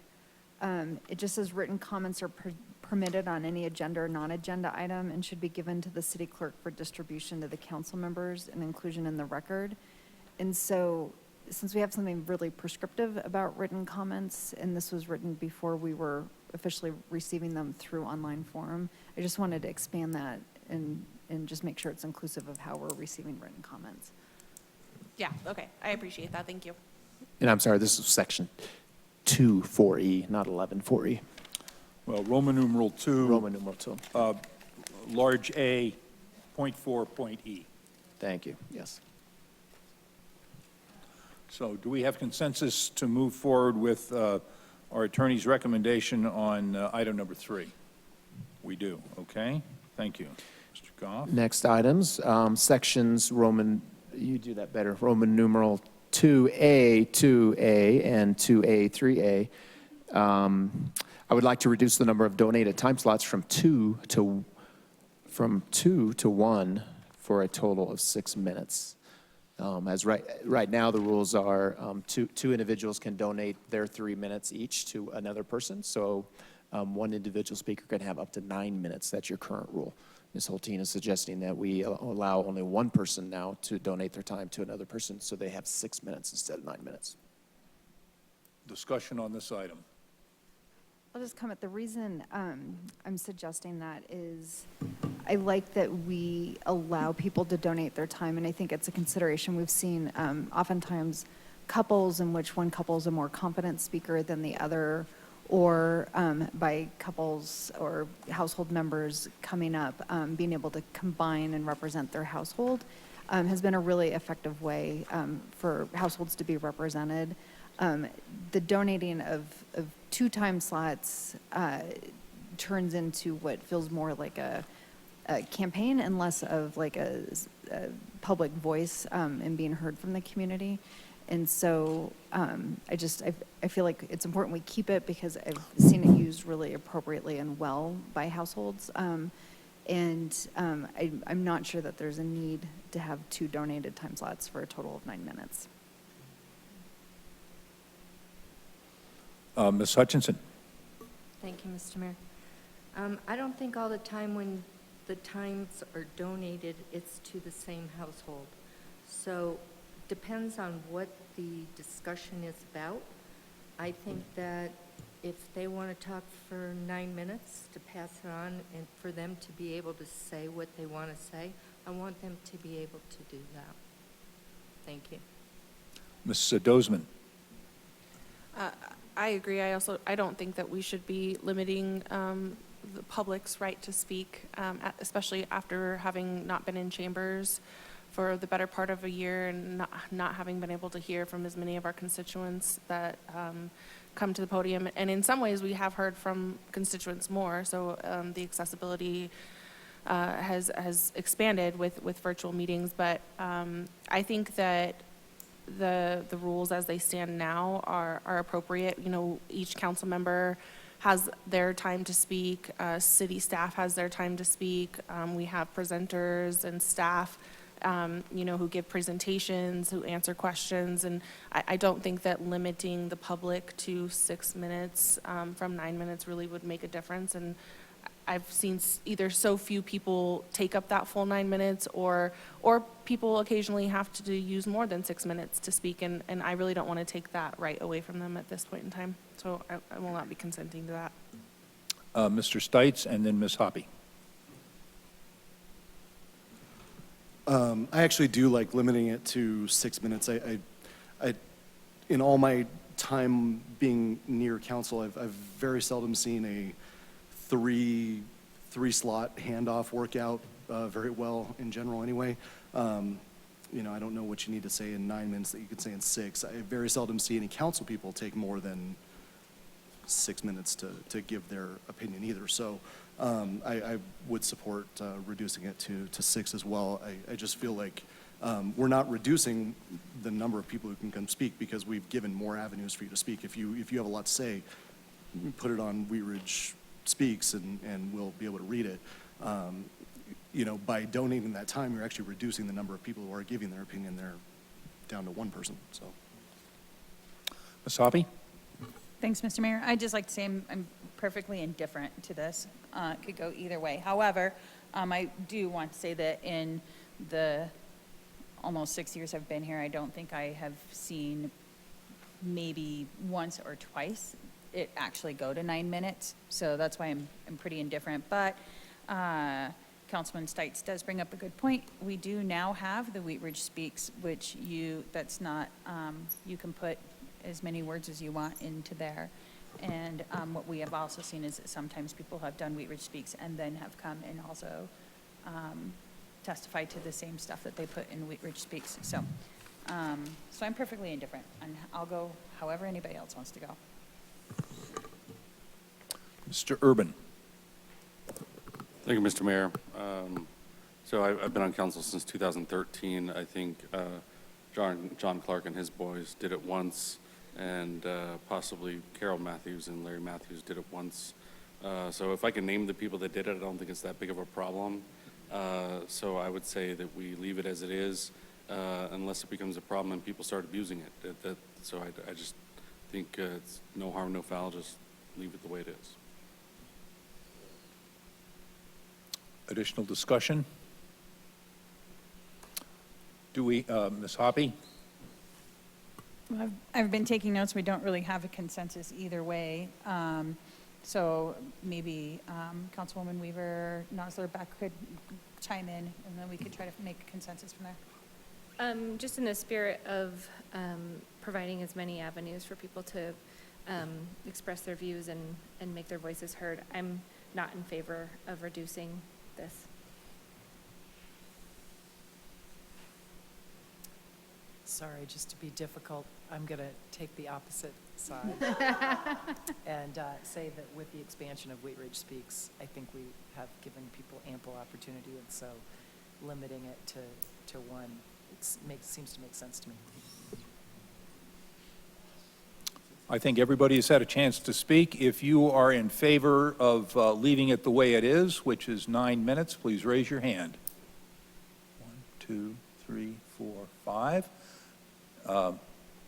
So we have consensus to leave it the way it is. The next item is, in the same section, is to allow for additional time in the event the speaker needs translation services. And so increasing their time from 3 minutes to whatever. Ms. Hulting? Yeah, we don't, again, this is not something we have frequently, but should someone need translation services, I mean, we're so prescriptive in this, I just would like clarity that they could have the additional time for both their native language and then translation language. So in the event there's a translator, they could have 6 minutes. Could we leave this to the discretion of the chair? Do you think that would work? I don't know that we've faced this issue before, but we might. And we certainly did face it with our American Sign Language thing, so. I have a question. Would this be printed in our agenda when we publish, or would we make mention of it? I mean, again, to me, it's about inclusivity and expressing that we're making the accommodations. Sometimes people might not come or speak because they don't know they can. So I think that would be the difference between changing it in the rules and at the discretion of the chair. Ms. Hoppy?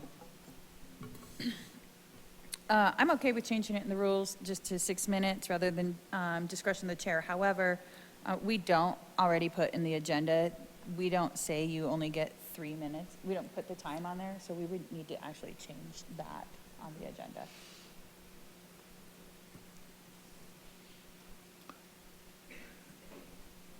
Were you suggesting, Ms. Hulteen, that we include in our introduction to the agenda that we provide translation services, or that we provide additional time for translation services, or? I think I'm not making that suggestion. It was more of a question, so. Okay. But my preference would be that we change it in the rules and not at the discretion of the chair. It looked like Ms. Nosler-Beck had a comment. My question is just about if we put that in the rules, then are we now providing translation services? And we do. For all languages? We do already. And that is on the front of it, all agendas, that individuals with disabilities are encouraged to participate in public meetings. Those requiring assistance, ASL, translation services. Oh, right, I remember, okay. Yep. Sorry. Oh, well, good for us. That's great. All right, I'd like to ask for consensus that we revise our rules to include, there's no suggested language in here, so do you want me just to give it generally and then Dahl can? Yeah, we suggest can, that? Okay. this All will right. have to come back. I'd like us to add a section allowing 6 minutes in the event the speaker needs translation services. Okay, we have consensus on that. Thank you. The next item is in section 3B1C. This is with nominations for Mayor Pro Tem. The suggestion is to include an option for a nominee to withdraw their name for consideration. Mr. Dahl says language that could be added that say nominees may choose to remove their name from nomination.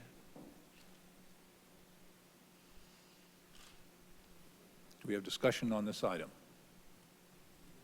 Mr. Urban?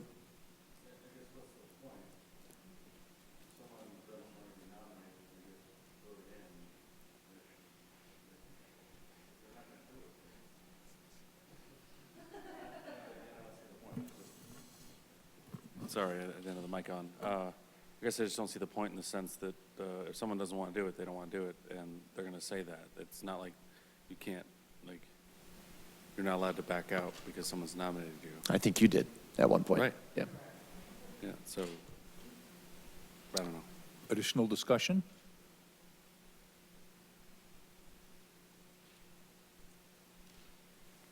Do we, how do we feel that we should add the phrase nominees may choose to remove their name from the nomination in our rules? If you're in favor of that, raise your hand. Was that Dahl's addition? Who had added that? Councilmember Holteen suggested Okay. changing it, and Mr. Dahl's suggested language is nominees may choose to remove their name for nomination, only if that's what council wants. He's not suggesting we add it, but if you want to add it, that's the language he would add. If you're in favor of adding that language, raise your hand. Okay. So, looks like no. So that was not, did not rise to consensus. Next item is in section 4C. Do we need to specify who has the right to adjourn a meeting? Mr. Dahl says you could add clarification language that any meeting of the council may be adjourned by a majority vote of members present to a later date and time. Mr. Urban. I guess this would be where Jerry Dahl would come in handy, because when you say adjourn, to me, that means the meeting's over. To postpone it to a later date and time or to continue it would be appropriate, but adjourned just tells me it's over. So there would be no further date and time. Ms. Hoppy?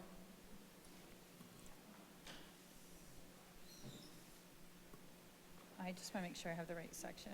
Yeah, this is the current Five. section in the code. This is section C, adjourned meetings. It reads, any meeting of the council may be adjourned to a later date and time, provided that no adjournment shall be for a period longer than the next regular meeting. So I guess Robert Rules allows you to adjourn to a specific date and time. So the clarification is that we're changing it to any meeting of council, or potential request is any meeting of council may be adjourned, and we're changing it to By majority vote of members present. I suppose that it also, that when you read C, it says any meeting of council may be adjourned to a later date and time, provided that no adjournment shall. It doesn't clarify who can adjourn the council meeting. So it doesn't say even if it's the chair that can adjourn the council meeting. So this would just clean it up to where it would basically say any meeting of council may be adjourned by majority vote of members present. So it's we either change it up to by a majority vote of members present or by the chair, but either way, Yeah, my question was going to be if we would need to take a vote then to adjourn every single meeting. Because the way I read it, it would, like, by a majority vote of members present, like. We could say by the chair or by the majority vote of members present. Okay. And I don't think this refers to adjourning a regular meeting when you're finished with that agenda. I think maybe this whole section needs cleaned up, but I think this is specifically if you're going to adjourn to come back to us, to bring the meeting back to another date, at another date and time. And Ms. Holteen's clarification. Maybe we do still say by majority of vote of members present or the chair. Yeah, it's just clarifying it. Yeah, I felt it was a confusing paragraph, and it was important enough to specify who had the authority to do that, so. And just to remind, tonight's not obviously you can't make decisions in a study session with consensus. These will have to come back at a next meeting. So you can always ask Mr. Dahl for further clarification or adjustments at that time. All right, I'd like to ask for a consensus that we revise section 4C to include any meeting of the council may be adjourned by majority vote of members present to a later date and time, or the chair. Do we have consensus on that? We do. Thank you. Okay. The next section, section 5B, looks like it's moving the order of the agenda. Order the service, yeah. I'm sorry. No, go ahead. Okay. Order the, yeah. So move approval of the minutes and approval of agenda before proclamations and ceremonies. Ms. Fulton has 2 reasons there. You want to explain that? Yeah, the reason I thought of that is that I can think of several times since I've been hanging out in these chambers that we've had fairly large meetings in which there's been circumstances in which we've revised the agenda, there's been a postponement, and a lot of people have come here, and sometimes they have to sit through a half hour of, taking roll and different proclamations and ceremonies, and sometimes even amending the agenda takes some time. And so in the interest of the public who's come here to speak or participate in that, I think it would be nice to move that forward. And a lot of times, the agenda that we're approving includes those proclamations that we're about to do. So it just seems like a little bit of a order of business as well as a consideration to people who've come here in the event that their item's being postponed. Discussion, Mr. Stites? I agree with you that it's really nice to the public to do that. But what about them seeing all the cool stuff that we do every Monday, and they'll miss that if they didn't come? Yeah. I agree. Yes, we should move that too. Ceremonies and proclamations are the highlight of every meeting, for sure. The mayor spends a lot of time on that. Yeah, I know. He wants a full audience, full crowd. What are crowds? All right, well, we're all getting a little slap happy here. So I'd like to ask for a consensus that we revise our standard agenda and move the approval of minutes and the approval of the agenda before proclamations and ceremonies. Okay. 1, 2, 3, 4, 5. Okay, so that passes. Thank you. Next Very good. section, 5E. Do we need to include any references to the automatic postponement of a hearing due to a protest? Mr. Dahl says, I would not. This is well covered by the recently adopted code amendment and is not recommended to have the procedure in both places. The procedure itself is relatively complicated and should be not summarized in rules. Do we, Ms. Hoppy? I would say on the next 2 that our city attorney has advised that we don't do those, and so I would suggest that we just skip through those. On number 9, then, do we feel that we should leave the rule to read the way it is? Not change the rule? Do we have consensus on that? If we do, please raise your hand. Is that 8 and 9? That was 9.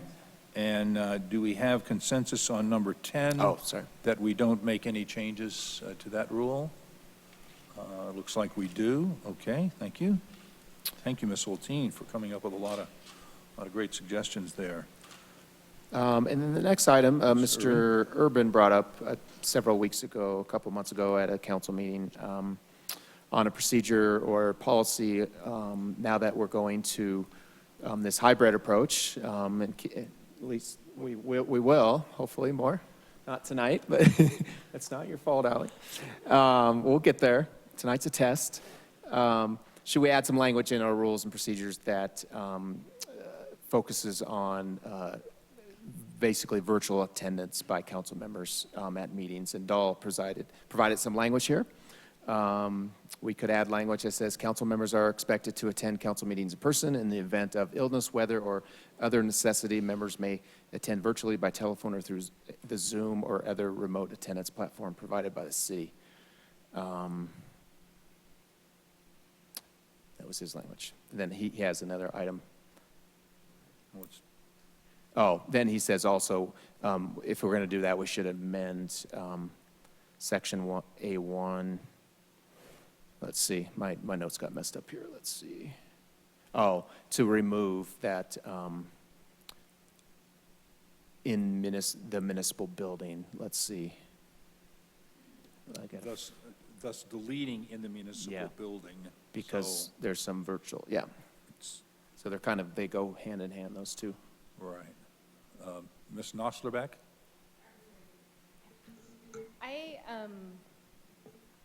I think that tonight's a perfect example of,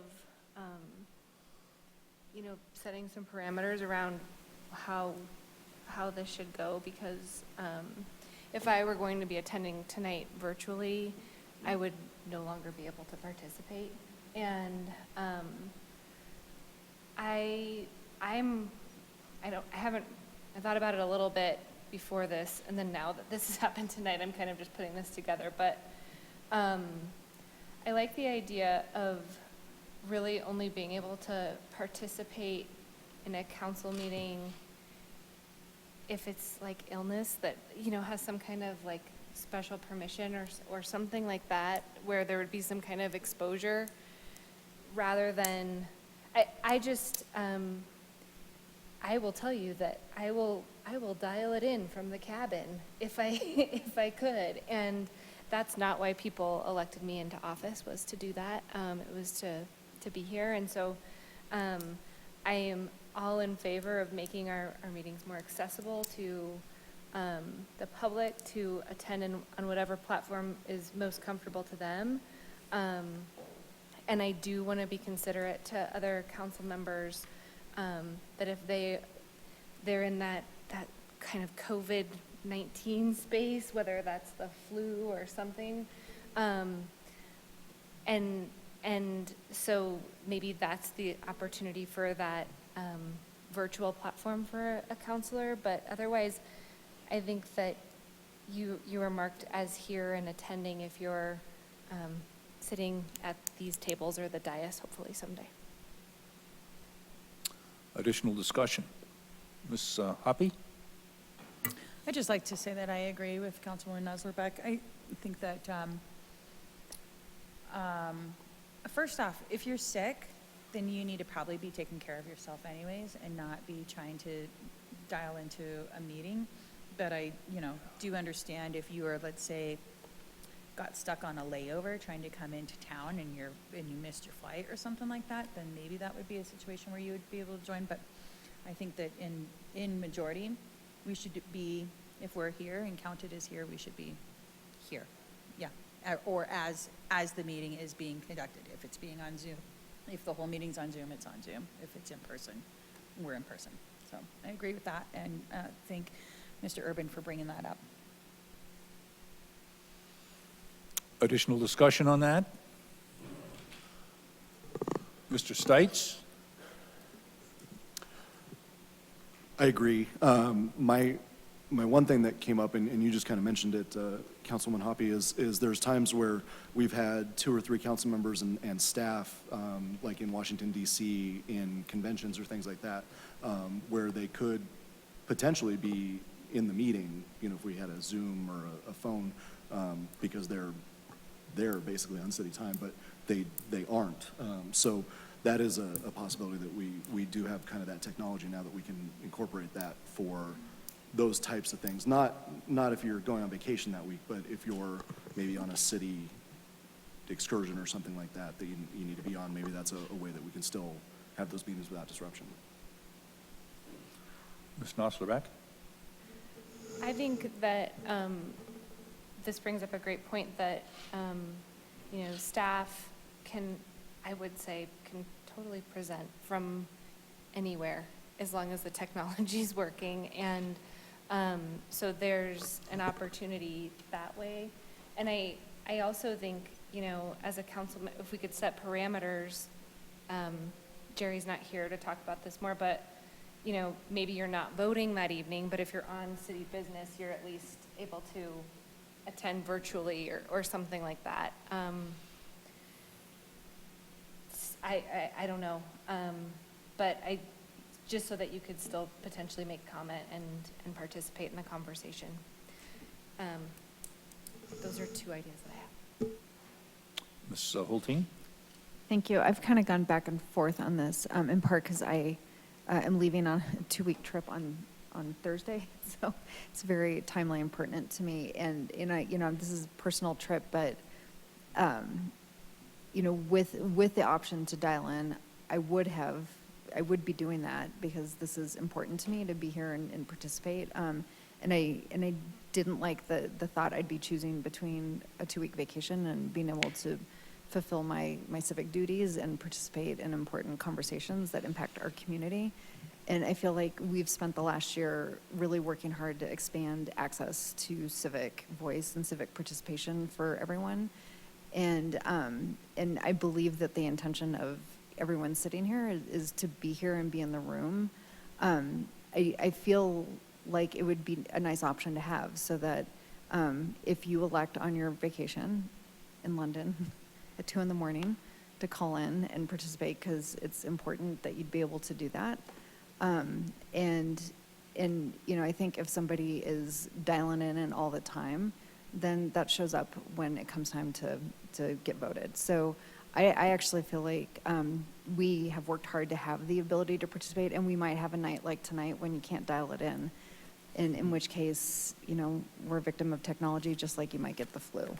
But I'd like to keep it as an option, because I would be willing on my vacation to dial in for a few hours and participate, because being part of these meetings is important to me. So I'd like to have a goodwill intention that we are in the room as often as possible, and if circumstances take us out, that we'd still be able to participate. So I'd like to support being able to call it in. Thank you. We have, let's see, Dozman, Stites, Hoppy, and Weaver, in that order. Thank you, Mr. Mayor. I would agree with Councilmember Hulteen. You know, there are some situations that prevent us from being here in person. You know, most of us are parents of younger school-age children. We have pets. You know, in the event that our loved ones are homesick and we're not able to attend because we have to be there for them, but we can tune in from our home and still be caring for them. Or like Councilmember Hulteen said, you know, if we want to choose to participate, even though we're taking time for ourselves, yet we find this, you know, commitment to be worthy enough of you know, waking up at 2 a.m. and in London to tune in. I think that we should have that capability and that choice. With that said, I do agree that the intention is for everybody to be present and in the room, but I think with the changes that and the innovation and adaptability that we've seen over the last year and a half with COVID, I mean, I would hate for us to slide backwards. I think that moving forward, we should be able to be more accessible, and I would love to be able to tune in virtually if for whatever reason I can't be here in person. Mr. Stites? I agree with that, because the alternative is an empty chair, right? So, and that's kind of, you know, we've seen that over the years where counselors, for work or whatever, if they have to travel, some of these chairs will sit empty for a couple weeks, and I don't think that's any of us, but, or, you know, not yet, but that happens. So that does give an alternative to an empty chair and an empty vote, or no vote, or whatever it is that week. So I think that's pretty important. Ms. Hoppy? Guess I'd have to say I'm sorry, but I completely disagree.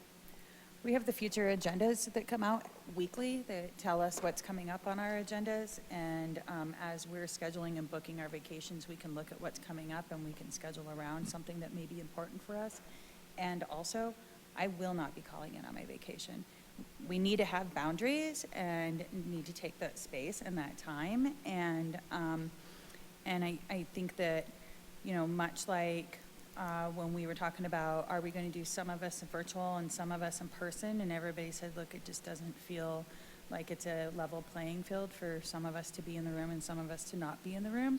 I feel like this is a lot the same, and because we have the opportunity to see what's coming up on the future agenda, I mean, yes, sometimes things switch around on study sessions.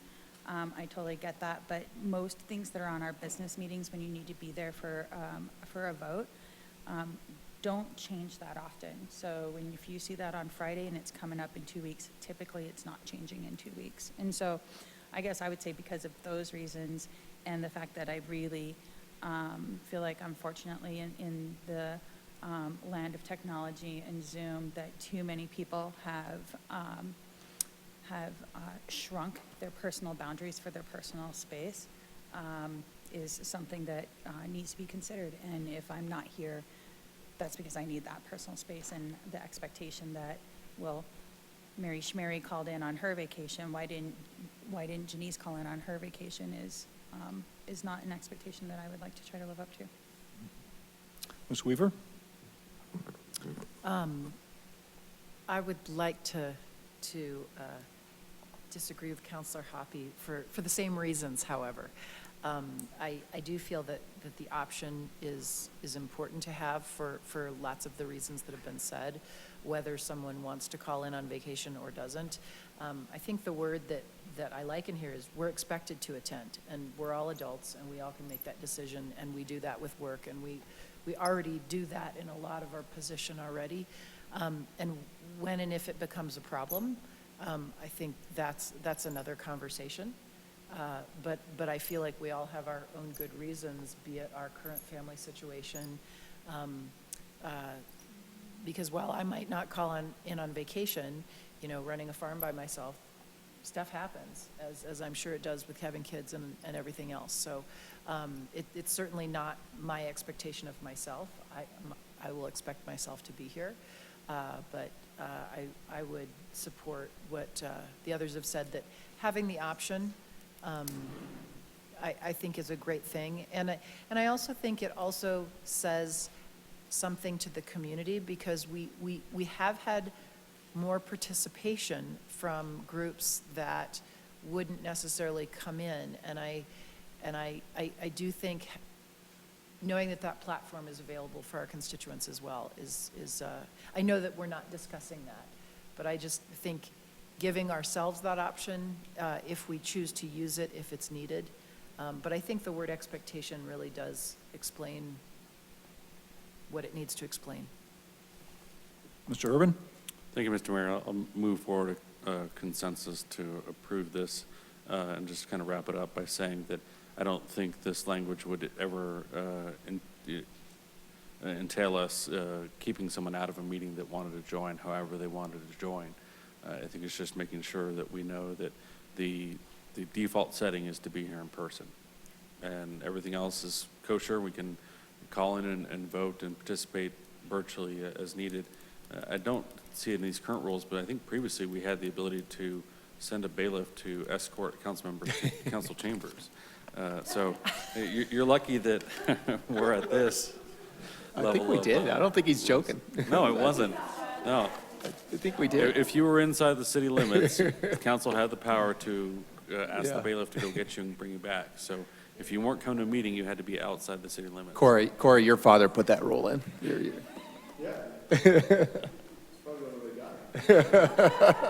So I don't think we're going down that road, but I think it's appropriate to just say this is where we want to be and go from there. If I heard your Consensus. was that that was a motion for a consensus? Yes. Is there a motion for a consensus? As written, this language is okay? To affirm the language in red in number 11. We have that confirmed? Okay. So I do agree to consent to that, but could staff maybe fill us in on what the technological issues were tonight, and if they could be prevented in the future?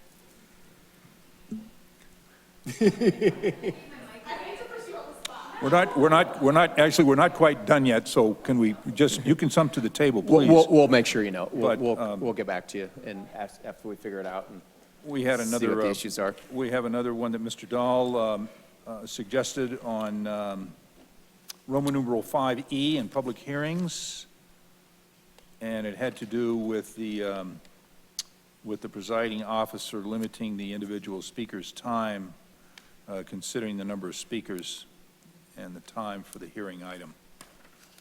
Ms. Hoppy? I think that it's important that the, whoever's running the meeting, the presiding officer, the mayor, mayor pro tem, have the opportunity to look at the sign-up list and put a time limit on it. And we have done this a few times in the past. One time, when I was running the meeting, I did it, and I limited it to 3 minutes, and we were still here until 12:30 at night. And so I know one time Mr. Mayor did it, and he limited it to 5 minutes. So, you know, it's not just, and this is public hearings, because there isn't a time limit on public hearings. So, you know, I think that whoever's chairing the meeting should be able to make that call with the evidence provided and their experience in that situation. Additional discussion? All those in favor of that provision, raise your hand. We have consensus on that. Let me see. Okay, that was it for what was submitted, so I guess we open the floor for any additional comments, Mayor? Has anybody got more? Because I've got a few. If you want to look at your under the Roman numeral 2, citizens' right to speak, A, 3, B, we talk about these are citizen or public comments heard from the beginning of the study session, and I would change the word, let's see, will be heard at the beginning of the study session unless the study session is combined with a regular, special, or adjourned council meeting, in which case comments will be taken at the beginning of that meeting. I would propose that we change will to may.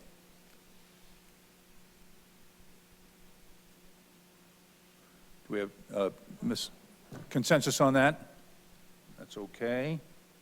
Thank you. I had under same Roman numeral 2A, 4, G as in girl or guy or goat. I would say the city clerk or designee is the designated timekeeper. We've been using the mayor pro tem while we were in the virtual Zoom format, and I thought that was pretty effective. Beg your pardon? You know, I was going to say the city clerk or his or her designee.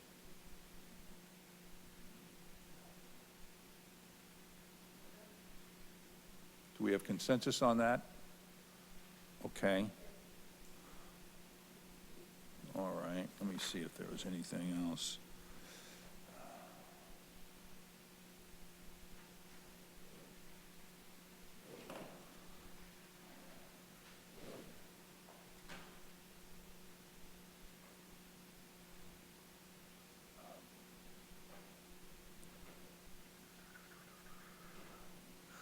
On section Roman numeral 4D, referring number 3, referring to executive session, it reads that if at any time during the executive session a council member feels that the matter is being discussed other than that stated in the purpose of the executive session, that member should so state and may request that the executive session be terminated. I would like to have, after terminated, something that termination isn't the only provision that the member can ask for, but the member could ask for the discussion to be returned to the matter at hand.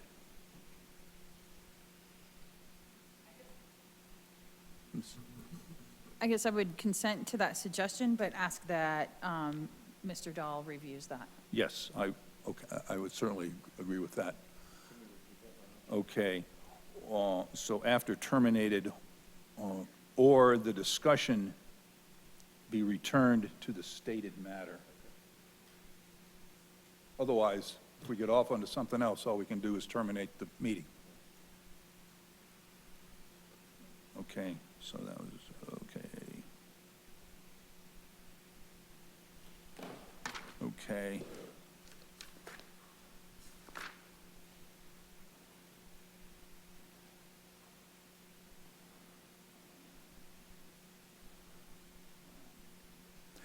And then the other one that I got was on Roman numeral 5, F, on ordinance's first reading, and the last sentence in that says, amendments to a proposed ordinance may be made during the first reading. We don't do that, and I would propose that we strike that. Ms. Again, I would say that our city attorney has directed us that first readings are specifically to set the time and date for the hearing, so I would consent to scratch that. Do we have consensus on that? With With advice from of the attorney? Okay. And there may be a reason not to do that, so that's, makes sense to me. That was all I had. Any other changes to the minutes anyone's looking at now? Okay. So we will conclude our third agenda item and go to staff reports. Mr. Goff. Thank you, Mr. Mayor. Just a couple items. Chief Murtha was going to provide a staff report this evening, but there was a last-minute update on Senate Bill 273, which was formerly Senate Bill 62. This was the jail depopulation bill, essentially, if you remember that. Bill 273 was basically killed in the Finance Committee today, I think the mayor said. So we don't need to provide an update. But the bill was just as bad as Senate Bill 62, at least in our opinion. Was going to provide a lot of restrictions on our courts and police department. So that bill was killed. We're hoping that there's going to be some committees formed over the summer to hopefully come to some consensus on these issues, because there are some issues that need to be addressed. We're having our second public meeting on the Lutheran Legacy Campus visioning process. It is virtual this Thursday, June 10th, 6:30 to 8 p.m. So if anybody's out there listening, please join us Thursday, June 10th, 6:30 p.m. and it's a virtual meeting. You can find that information on the city's website or at What's Up Wheat Ridge. And we're hitting a major milestone at the Clear Creek Crossing Project. The SCL Lutheran groundbreaking is this week, so we're excited about that. They've been doing a lot of dirt work out there already, but their official groundbreaking is this week, so excited to see that project move forward. That's it, Mr. Mayor. Okay, thank you very much. Elected officials reports. Raise your hand. Ms. Dozeman. Thank you, Mr. Mayor. So as most of you know, I have sat on the executive board for the Colorado Municipal League this last year. My seat is up for re-election, and I have to apply by the 12th, and I need a consensus from council to reapply for that position. So I'd like to have that if possible, please. I'd like to ask for a consensus that we support Councilwoman Leah Dozeman in reapplying for her CML board position. Can we see a show of hands on that? High. Can you raise your hands up high for that? Okay, okay, that's better. Okay, thank you very much. We do have consensus She got on that. 16 votes. That happened. Thank you for your service. Okay. Additional elected officials reports, Ms. Holteen.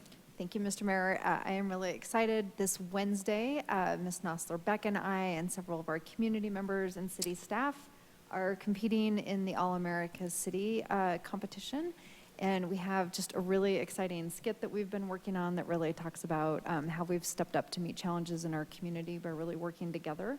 And we feel great about it. We're really excited. We're one of 10 finalists, and they are awarding 10 designations. So we're feeling really good and confident that we will find out Wednesday night that we have won the award. So if anyone wants their picture taken with this, there is a social media competition that we are competing in, and I'd love to snap your picture. But please, I especially invite our peers to watch us. It's at 11:20 on Wednesday. And if you haven't received an email on how to dial in, please reach out to me or Ms. Nosler-Beck or Allie, and we'd be happy to hook you up. You can watch it live on Facebook. And we're just really excited and really incredibly proud of who we are as a community. It's just been exciting to work on, and a lot of what we're talking about is stuff that has come from our community members that we've been able to work with. So, Wheat Ridge together.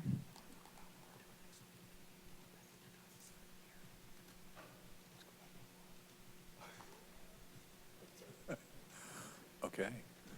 Miss Nosler-Beck.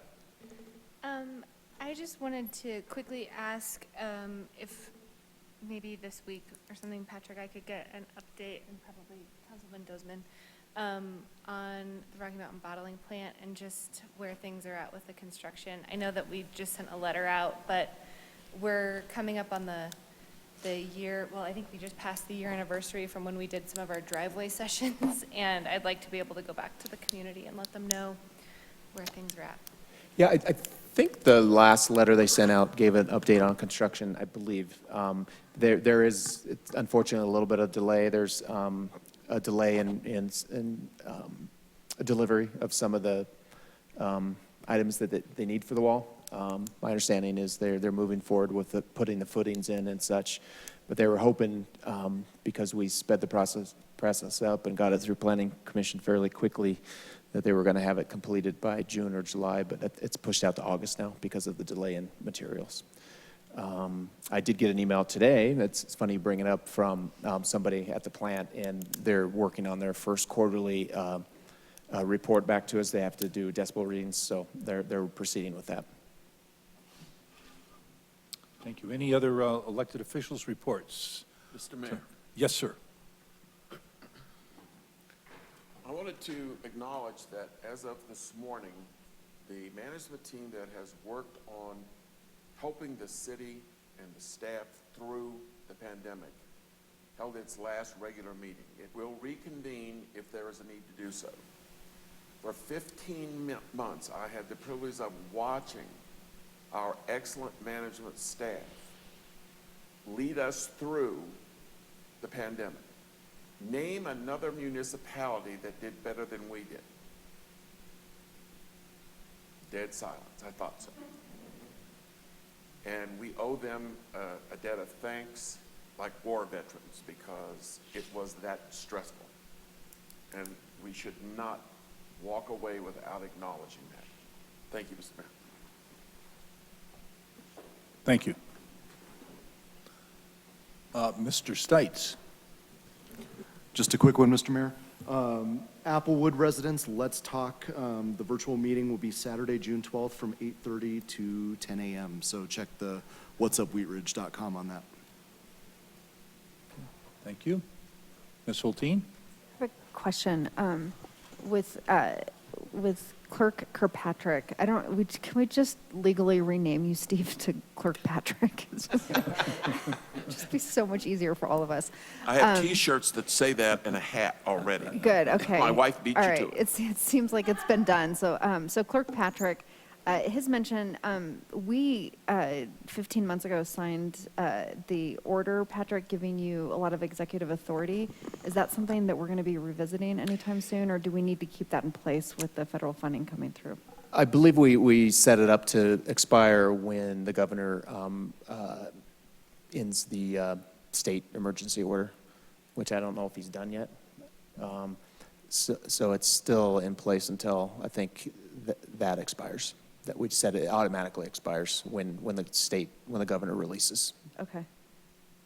All right. Unless if you guys want to do it sooner, we can bring it back. But I have a feeling he's probably going to be releasing a new public health order soon to cancel that. But Okay. All right. As long as we're keeping our eye on it. Not that that hasn't served our community well, but don't want it languishing out there. Thanks. Additional elected officials matters, and then we have one more item on a staff report. Ms. Scheck. Thank you, Mayor. Thanks so much, everybody. I would ask the city clerk, is there another city whose main computer died on the first meeting back? To council, I just wanted to apologize to you all. You know, we've been testing. It was working last week for a retirement party. It was working on Friday. It was working at 3 o'clock this afternoon when we tested this and had staff zooming in from their desks. So yeah, it's stuck in a reboot cycle. When I was talking with IT about it, he's like, oh, that's bad. So what I have on my little list of things here is need backup computer. So, you know, we'll think of ways to be able to hit pause on a meeting. Basically, the Zoom runs, that's our brain. The podium computer is the brain of the operation when it comes to, in fact, every meeting that we've had on Zoom has run through that computer, believe it or not. So it's really unlucky. I don't think there's another word for it. Given that this was a study session and we didn't have anybody needing to present, we didn't have any other members of the public on the back end on Zoom, we decided it was fine to move forward, provided it's on Channel 8 and YouTube Live tonight. So we'll get a backup process in place. I've got another little list. Being up on the mics is something we haven't had to do in 15 months. And it's the equivalent of not unmuting yourself. Tonight, there was a lot of equivalents of not unmuting ourselves, right? You've got to get right up on the mic.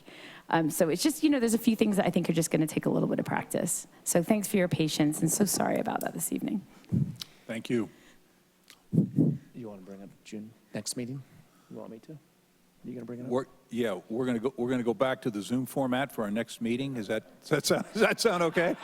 We got really good at it, didn't we? It was fun to see everybody, but maybe once a year on an annual basis. So, I guess we should talk about what our format looks like next week.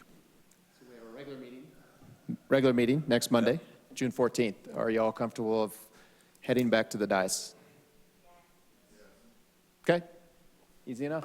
And can I just ask for clarification? We set this up tonight, just like we promised we would back in March when we had that discussion. The only thing we didn't do were masks, but we did everything else the same. So am I hearing that moving forward, all of our former protocols, so the wall will be closed, we'll have the audience this side as normal. Great, thank you. Back in the ring. Now, how do we adjourn meetings? Okay. Is there any more business to come before the council? This meeting is adjourned. That's how you adjourn the meeting. Everyone, good job.